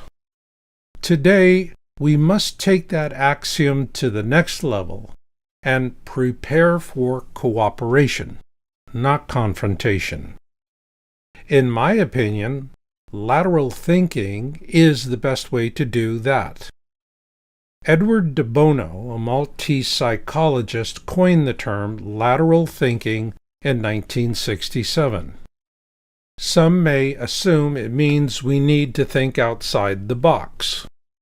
That is wrong, because thinking outside the box is about creative thinking, and although that is undoubtedly helpful, it is not the most useful concept for our present survival needs. With that in mind, let's define lateral thinking. In simple terms, if you do not like your options, do not settle for the least objectionable one. Instead, find more options. To help illustrate the concept, Let's use churches and their roles in helping humanity to survive the coming tribulation. People naturally turn to a large institutional church, but these organizations have rigid vertical hierarchies. Hence, they cannot adapt quickly to ground changes and will always be a day late and a dollar short in terms of raw survival. Nonetheless, they will serve an essential role for which they are well suited. They will comfort the sick, the dying, and those who love them, and during the tribulation, they will serve an essential role in helping to maintain social order. This brings me back to the concept we discussed earlier about talking to the friendly faces in your audience to ensure the best possible results. I decided upon my friendly faces in the audience over a decade ago, and so every book I've written and published since then has been addressed to them and everyone else who is interested. So, who would they be? They are small independent churches, and this is because they possess the flexibility and human resources that make them ideal for survival communities. Those who found them answer to a higher calling and are willing to literally fly by the seat of their pants with God as their co-pilot, which is why they have the right stuff. And here is why. As with large institutional churches, they will have an established chain of command, and their membership will respect it. Likewise, they will have the skill diversity within their membership. Those who pray will sit beside plumbers, doctors, bookkeepers, etc. They will also have unique talents you do not see in a jobs classified ad, such as a grandmother with an amazing talent for growing wonderful herbs and making efficacious teas, poultices, and elixirs. Granted, you can find these things in a large institutional church, but rapid emergency response is what sets independent churches apart. It can take a small independent church 30 years to build a library. But when disaster strikes, they will be out and serving their communities in 3 days. This is precisely the right stuff for surviving what comes. When I wrote my book, Surviving the Planet X Tribulation, I wrote it for my friendly faces, namely independent faith leaders. They will need to understand what is at hand so they can explain it to their congregations in a way that will give them confidence in their leadership and hope for the future. However, will these faith leaders instinctively find my books? For that, I am banking on a critical question. That question will be asked as the congregation gathers to discuss what is at hand. And it will be, does anyone have a plan? This is when I hope that someone in the congregation has already read and possesses one or more of my books, and knows that I have created the plan that every small congregation will need. These books have everything a faith leader and their congregations will need to mobilize effectively and quickly for extraordinary results. God commanded me to do this at Masada in 2000. It's Plan B, and God's will has been done. Then again, as they say on television, but wait, there's more. The next level up, my friends, is God and country. How do we get there? With some lateral thinking about what our current government can do to claw back a huge percentage of those survival odds we lost in 1983. After all, if you're going to dream, dream big and go for it. For over 2 decades, I've had the globalists grinding their boot heels in the back of my neck, and several times I thought they really had me. And each time, Creator would snatch me out from the jaws of defeat, and I continued the mission.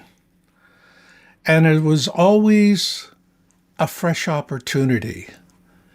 And good golly, I found another one of them.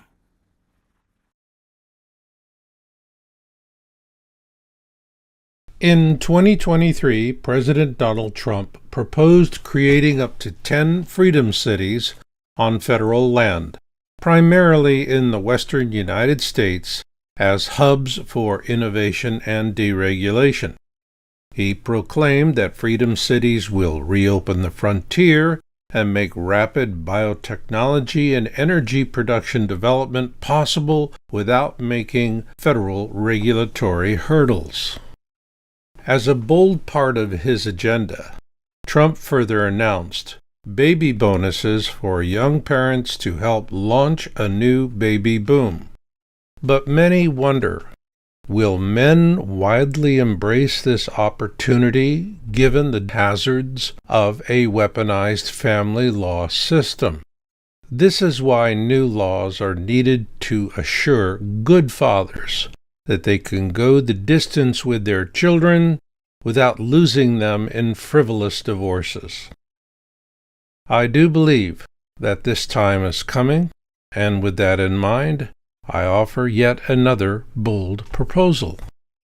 In the spirit of what makes America great, I propose to ensure the survivability of freedom cities by feeding them with all hazards family farming freedom forts.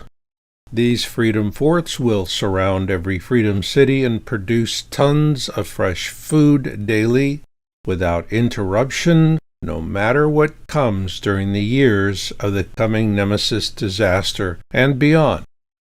This is because freedom forts are about families helping families to survive and the promise of a Star Trek future.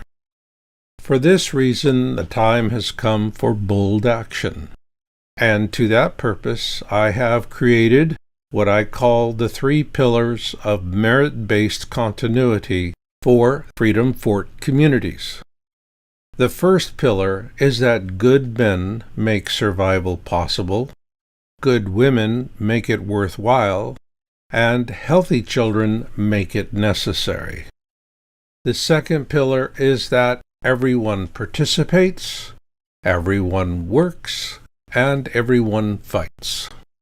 The third pillar is, if you cannot produce healthy children, you must produce extraordinary results. Also, freedom forts will follow a higher moral standard I call compassionate capitalism, because in the vacuum of space, your word is your life. The aim is to build a reputation for fairness, that your word is your bond, that you seek to forge trusted alliances, pay for your mistakes, and show compassion and kindness for others. Over the years, I have developed my psychic abilities beyond intuition and attraction. But I didn't know that I had a natural talent for remote viewing.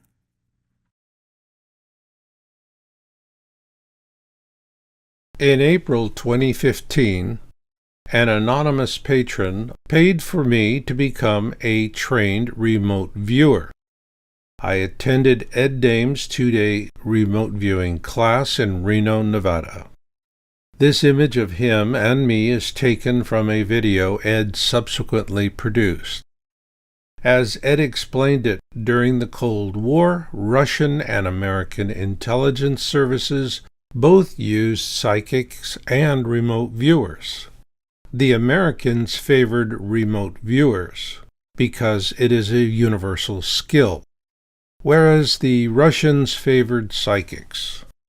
Ed would always give us a cryptic code for each remote viewing exercise in this 2-day class, such as a photo in his briefcase.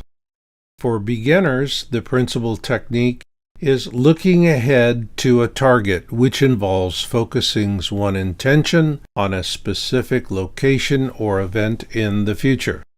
However, those with a natural talent for remote viewing can also mentally visualize themselves flying over or towards the target. This is a more advanced way to engage with the target dynamically, using spatial awareness and visual imagination. In one exercise, I learned I possess this ability, and Ed congratulated me before the entire class. However, the final exercise was the most telling one. Over 20 years ago, Ed predicted what he calls the kill shot event, a bolt of lightning coming out from the sun and striking the earth with devastating results. After we completed the final exercise on the second day, he revealed to the class that the target we were assigned to view was where each of us would be during that event. Many people in the class were disappointed to learn they would not survive it, whereas I had a very different experience. I visualized myself flying above and through an underground survival community made up of concrete domes, and I could see the people inside. In my remote viewing, I could see that the world around them was in chaos, with tremors and terrifying earth trumpeting and more. The people inside these domes knew what was happening outside and were all grateful to be there. Built on the side of a mountain, the facility comprised a series of domes, each designed for a different underground purpose, including an underground horse barn. I also looked down upon myself with a significant other or spouse in one of those domes. The remote viewing made me aware that this would be a mission experience, which then became the basis for my book, Win-Win Survival Handbook, All Hazards, Safety, and Future Space Colonization. At that point, I knew precisely what to build, but not how to do it. But as usual, God was a step ahead of me. I remote viewed an underground community built on vertical land near the ridgeline with a 15-degree to 30-degree slope. The preferred conditions are soft soil with sedimentary rock over solid bedrock. This works well for Earth, but what about colonization after the Nemesis pole shift and life settles down on the backside? If we are to do both, what are the essentials? Whether building on Earth, Mars, or some future new world, there are just 3 essentials for survival and colonization: basalt rock, water, and soil, which are abundantly available on both Earth and Mars. Once I ascertained all this, I began traveling the country to see which regions of America would be the most survivable. I spent 4 years traveling the country from west to east and north to south, searching for the ideal regions. I'd fly in, rent an SUV, visit properties with local realtors, and get to know the people. I found that many Americans are 1 tank of gas away from a viable Plan B location. My most interesting reconnaissance was with my dear friend Duane Brayton in North Carolina. We found that the far western side of the state is highly survivable, geologically speaking, but culturally it is unsuitable to outsiders.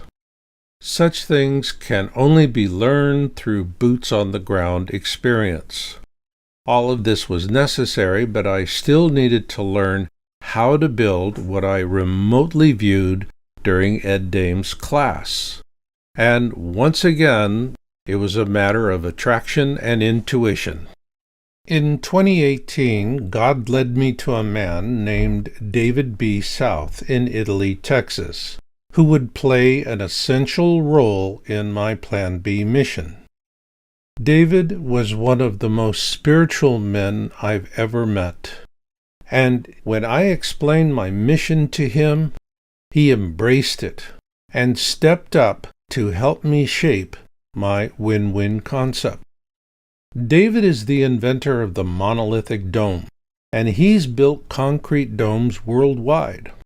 Although he patented his monolithic design, he told me that he never defended his patent and allowed it to expire so that poor people everywhere could build a monolithic dome. His passion was always to help the poor, and his eco-shell dome designs have an exceptionally low learning curve and are relatively quick and easy to build.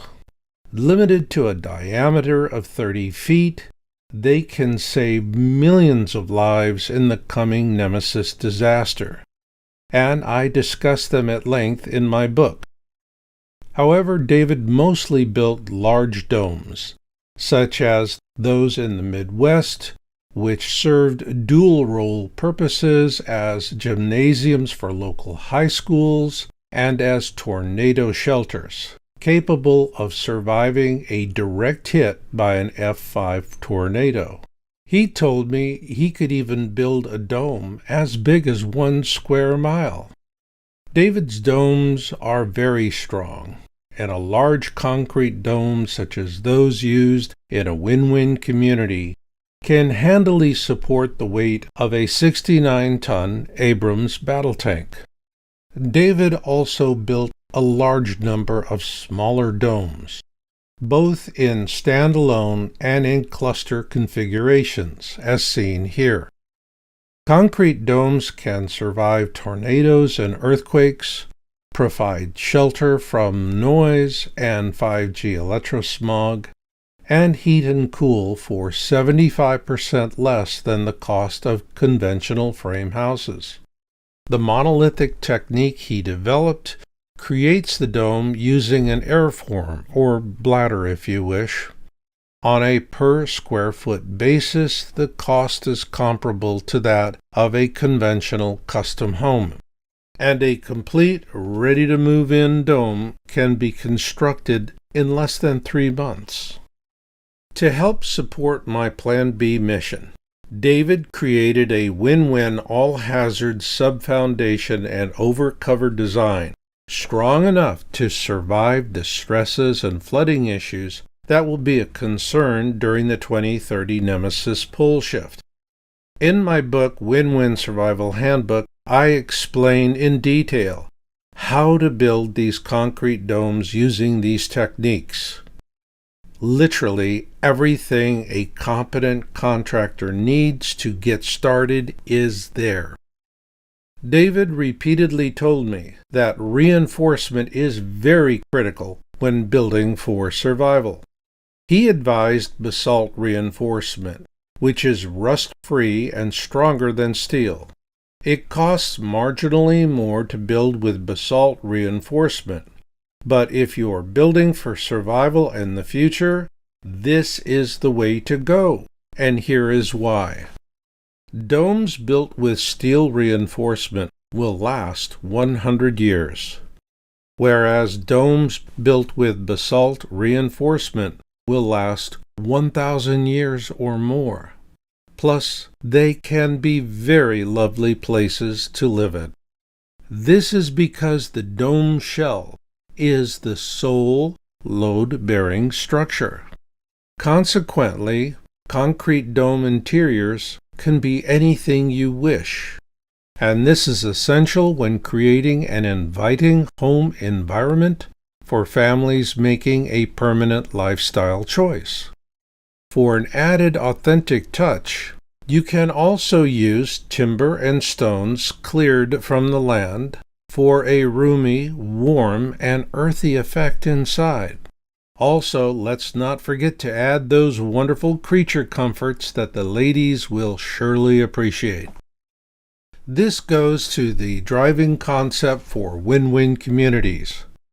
We design for women, children, and safety first, because a win-win community is all about all hazards underground family farming and creating a prosperous community. And this is as simple as 1, 2, 3. There are 3 basic win-win underground farming goals. A win-win must produce no less than 10 times the amount the community needs, with year-round continuous harvesting of crops grown to diet, using heirloom seeds instead of GMO truck farming. This will ensure a complete healthy diet for the community members. But what about the tons of food they'll produce for Freedom Cities? The core component will be below-ground aquaponics, which has several distinct benefits compared to traditional soil farming, such as using 1/10 of the water with continuous harvesting. Also, techniques such as high-yield vertical farming offer much higher production levels per square foot, with a 25% shorter time to harvest and a 25% higher crop yield.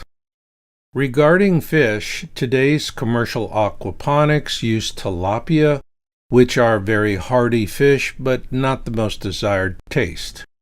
In a win-win community, any popular fish species can be farmed in vast quantities for the same purpose.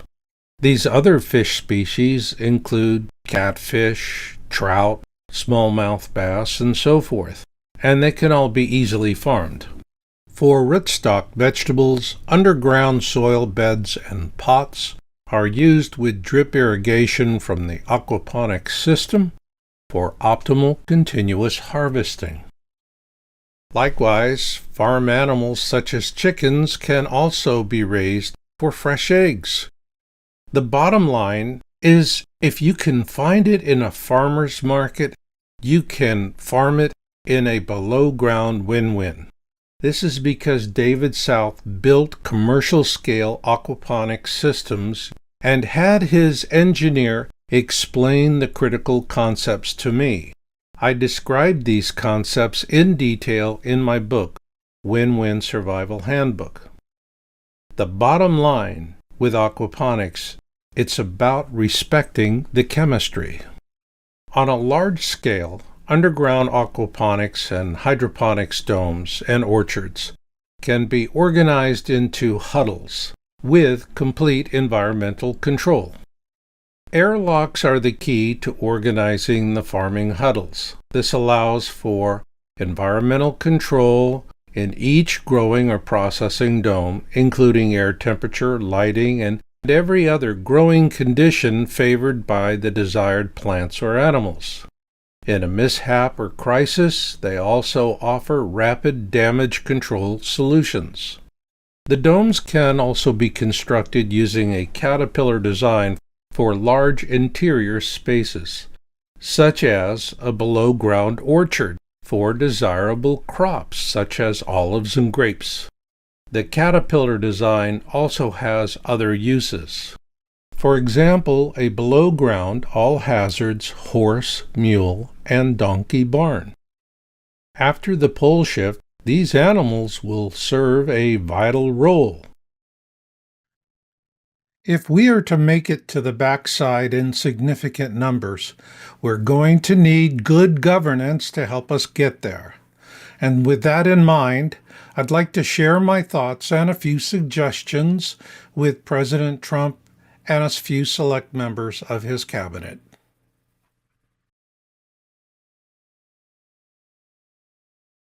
President Trump, you are an Ivy League street fighter who gave us hope in the darkest times. In the days leading up to the Great Winnowing, you can do it again and save countless lives just by being yourself. How? That's easy. As I see it, a MAGA rally is a love fest that draws people from every walk of life. Just by holding rallies and sending a message of love, you will inspire those who love you to hold fast during the darkest moments of the pole shift. And yes, there is that third term thing. Or is it a pseudo fourth term thing? In either case, there is a precedent. President Franklin D. Roosevelt's third and fourth terms set a precedent for wartime necessity. It was wise because changing leadership during a crisis can inject unknown variables into the political landscape, and what is coming is much bigger than World War II. But more to the point, as Franklin Roosevelt said, the only thing we have to fear is fear itself. And during the Great Winnowing, fear will be our worst enemy. This is because fear is the everything killer. It kills us and those we love. It kills our accomplishments. It kills our future. It kills our hope. President Trump, if any man has earned the right to pass the baton and smell the roses, you certainly have. Nonetheless, I implore you to run again in 2028 because during these trying times, your leadership, your continuous messages of hope, and the love it binds to us will save countless lives. Only you can do it. Vice President Vance, you are a tremendous public speaker, and it's fortune for Lincoln that he debated Douglas instead of you. Your instinctive grasp of the technology humanity will need to journey to the stars became clear during your keynote address at the Paris AI Summit on February 11, 2025. With that, may I offer you some thoughts to consider with regards to AI. Google is the greatest insult to human knowledge since Julius Caesar burned the Library of Alexandria in 48 BC. Fortunately, a U.S. district judge ruled in August 2024 that Google is a monopoly and a captured one at that. This is why AI users must have complete control over the information sources they use and how they are reasoned. A good example is a small AI offering called Perplexity, which does not source from the Google index, which is terribly biased. Mind you, I'm not promoting the company. Instead, I'm promoting the business model, one that gives users more control over the AI than comparable take-it-or-leave-it offerings as the best way to go forward. As to general artificial intelligence, what we call Skynet, may I offer you some Texas folk wisdom. You can play with snakes all you like, as long as you remember to hold them by the head. This brings me to Elon Musk, a man who will undoubtedly be remembered as the Tesla of the 21st century. Elon, your use of AI with Doge is brilliant. The thieves thought they could bury their little intrigues so deep it would take a century to unravel them, and you can do it in a day. If I were a young buck, I'd trade my left anything to be on your Doge team. I'd also print up business cards that say, "Have laptop, will travel. Marshall Brass Balls Masters." However, my suggestion is of another kind. I'm suggesting a minor upgrade to your Starlink system, assuming it is technically feasible. I say this as a general ham radio operator, KG7ZHD. My dear friend and co-author Dwayne Britton and I wrote Radio Free Earth, the complete beginner's guide to survival communications, expressly for women and survival community leaders. Also, so that their scroungers will know what to pick and what to leave. The Nemesis flyby and pole shift will end the terrestrial internet as we know it. Elon, I ask, where will we be if your ground control stations and data centers are temporarily disrupted for days or weeks?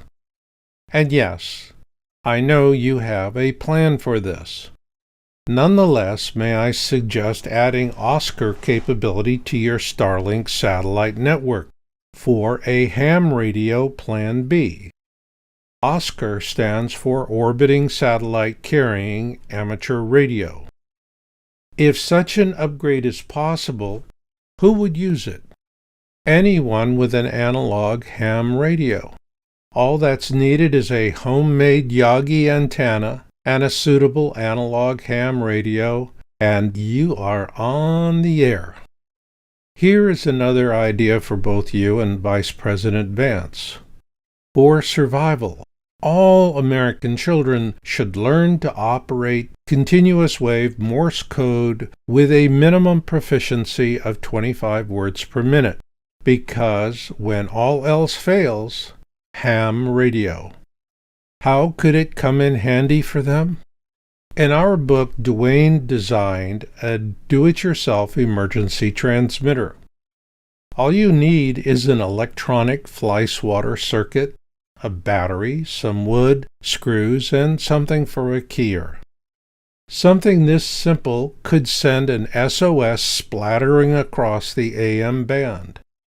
That way searchers can triangulate the children's location and rescue them. Or, what if they are trapped in a building collapse? It will enable them to communicate effectively with their rescuers by tapping Morse code messages on a pipe, for example.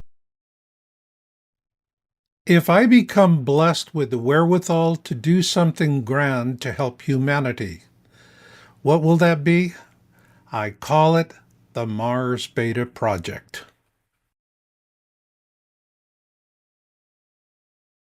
My vision of the Mars Beta Project is as a win-win testbed for survival and future space colonization. It is a place where we can bring together the right people and technologies to develop solutions for freedom forts and all good people worldwide who care enough to fight for their lives. I envision an off-grid permanent community on 400 or more acres adjacent to a running river. To Pete Hegseth, our Secretary of Defense, as an Army combat veteran who served in Guantanamo Bay, Iraq, and Afghanistan, you know how important it is to reach out to civilians, gain their trust, and to build lasting relationships. Likewise, building cooperation and trust between our military and future off-world colonists is equally vital. And Mars Beta is where that can begin. Americans already know this works. The military opened the West for America. They built frontier forts, and the settlers came, and the tradition continued. In World War II, the men went to war and civilians grew the food they needed to carry the battle to the enemy. Women pilots ferried bombers across the Atlantic, nursed our wounded, and planted the crops. With Nemesis coming, America will need this same sense of trust and cooperation more than ever before. And here is the immediate need.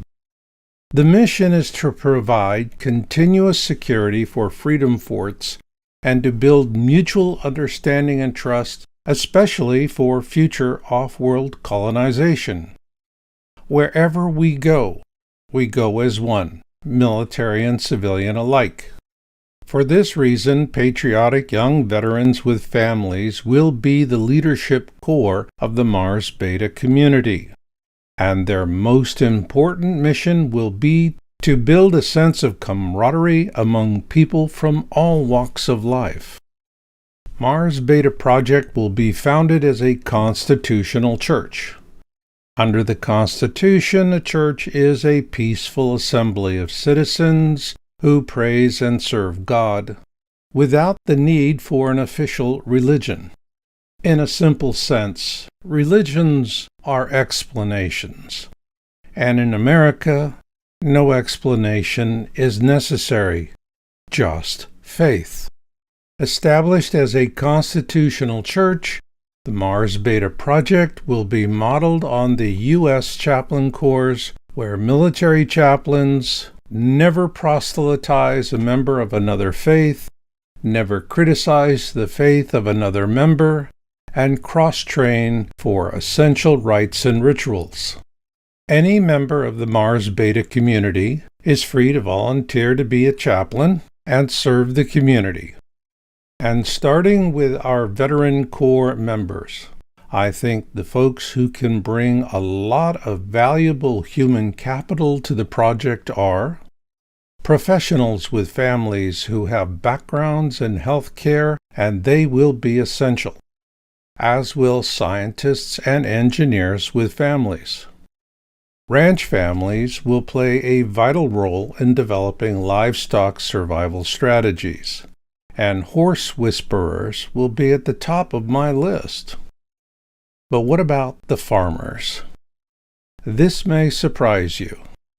The Amish will be at the top of my list, assuming they want to participate.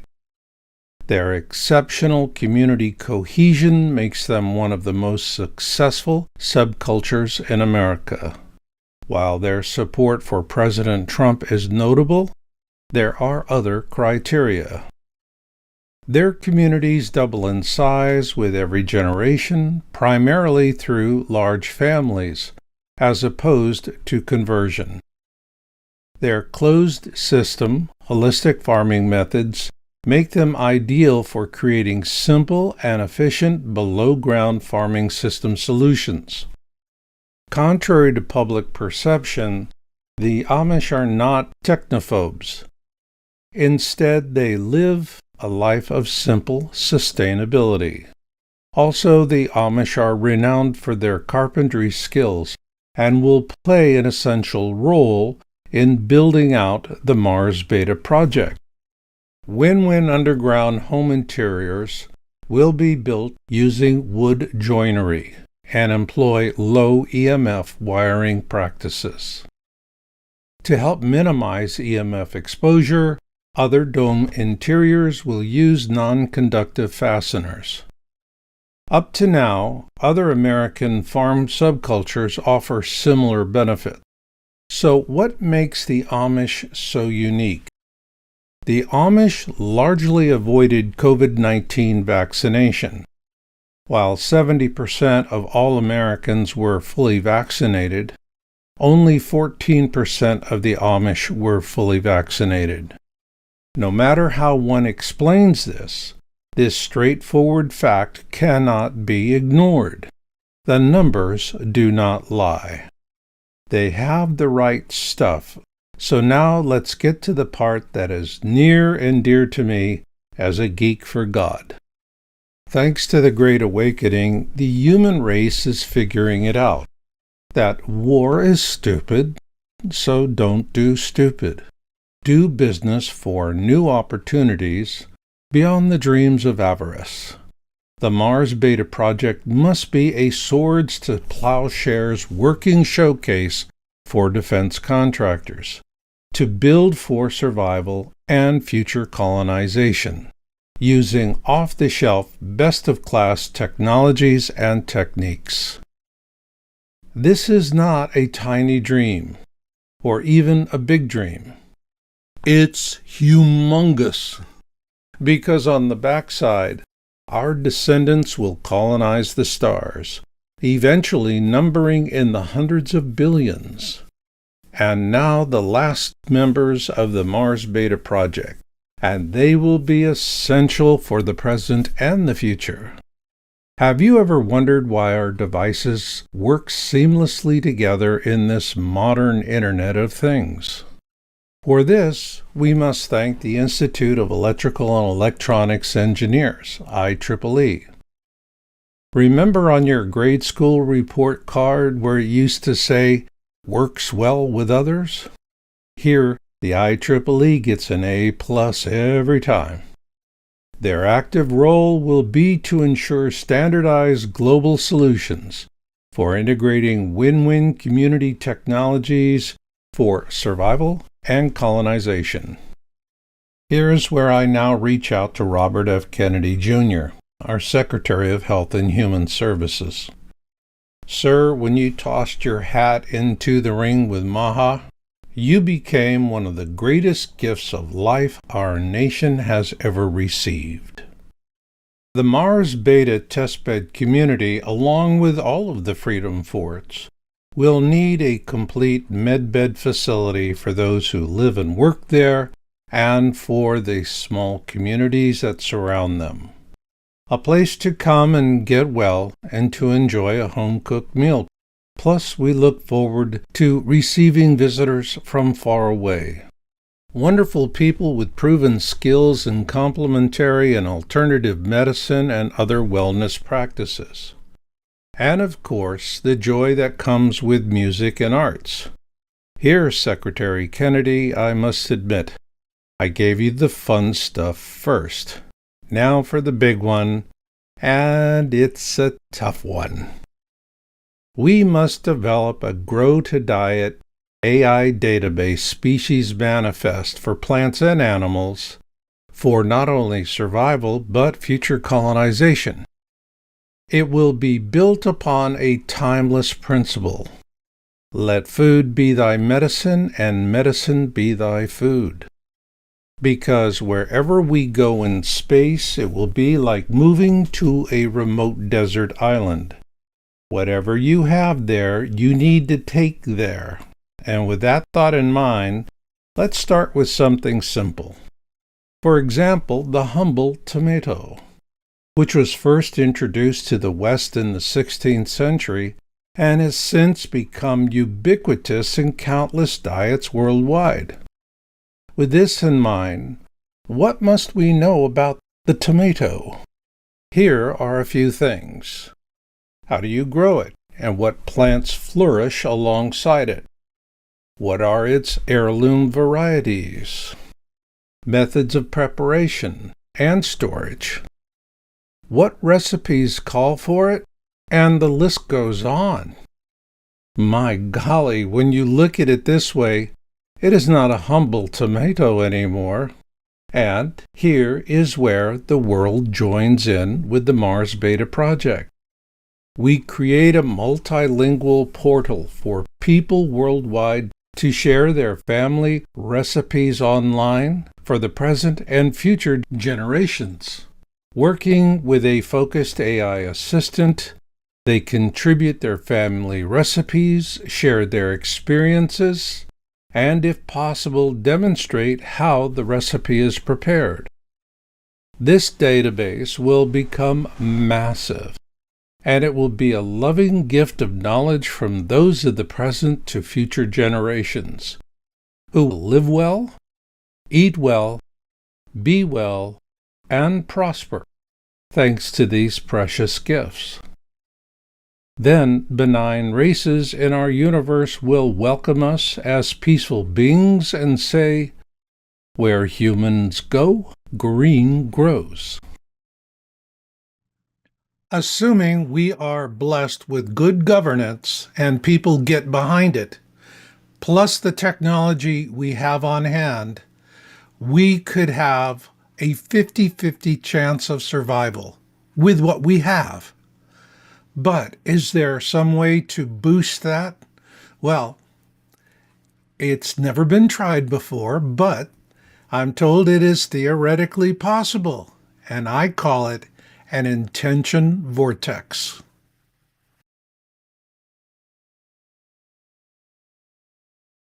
On a personal level, ascension is about elevating one's consciousness to higher levels of awareness with spiritual growth, enlightenment, and a deeper connection to the universe. But what if we collectively shared this experience as a species? How would that increase our odds of survival. The key to that is freedom. So here is the natural order of things. Freedom is the foundation of free will. Free will is the energizing force of intention. And intention is how universes come into being. This is the underlying concept of what I call an intention vortex. I created this concept with the help of physicists who told me it is a theoretically possible long shot using a human ability we call telekinesis. Telekinesis is the psychic ability to move objects using only mental powers. Movies such as Star Wars and Phenomenon often demonstrate this ability.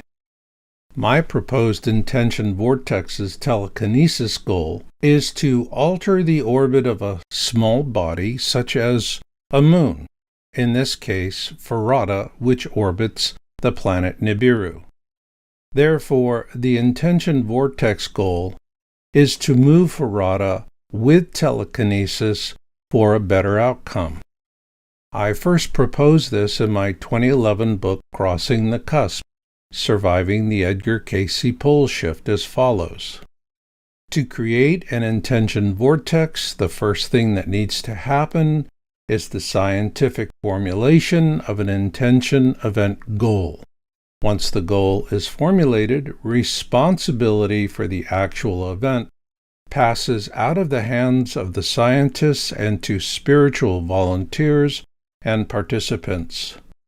The participants will play two interchangeable roles, aimers and energizers. The energizers are the people of the world. The aimers are children, most particularly indigo children. I say this because I am an indigo elder and have written 2 books about my experiences as an indigo. Indigos are highly intelligent truth-tellers and are psychically gifted. In Chapter 4 of my book, Being in It for the Species, The Universe Speaks, published in 2014, I offer a specific scenario for an intention vortex event. During her transit of the Sun, Venus receives a glancing impact from Farada in the extreme southern hemisphere. Venus's orbit will be perturbed as a result of this impact. It will become elongated with a more inclined orientation to the ecliptic. Not only does the Farada impact destabilize the rotational spin of Venus, it also triggers solar sprites as a result, some of which will be Earth-directed. Also, some impact debris will strike the Earth. This glancing impact event will occur just before the pole shift, and the consequences of the impacts and solar sprites for Earth will be considerable. While physicists tell me that moving a small star, such as Nemesis, or a planet like Nibiru is a bridge too far, they do say it is theoretically possible to move something smaller, a moon such as Farada with telekinesis, thereby sparing the planet Venus and ourselves a lot of trouble. To do this, we could, for example, use an intention vortex event to advance Farada in its orbit before impact. Of course, we'll need the help of astronomers and mathematicians with an earnest interest in succeeding to science the heck out of this. In preparation for and during the event, we'll then need faith leaders to lead our energizers with faith, hope, and a strong, sincere belief in ourselves and God's love. When the time is right, astronomers will use their lasers to point out where Farada needs to move to during the event. And in one magnificent moment of ascension, the aimers and energizers will envision Farada and command it, "Move!" They will say it in unison, looking directly at the point in the sky targeted by the aiming lasers. All this is theoretically possible, though admittedly untried. And here is where we'll need to do one more vital thing before the first calculations can be made. We must heal our divides as a species. This is because, while we cannot forget the past, if we do not forgive it, it will happen again and all will be lost. Forgiveness is a tricky thing, and much has been written about it.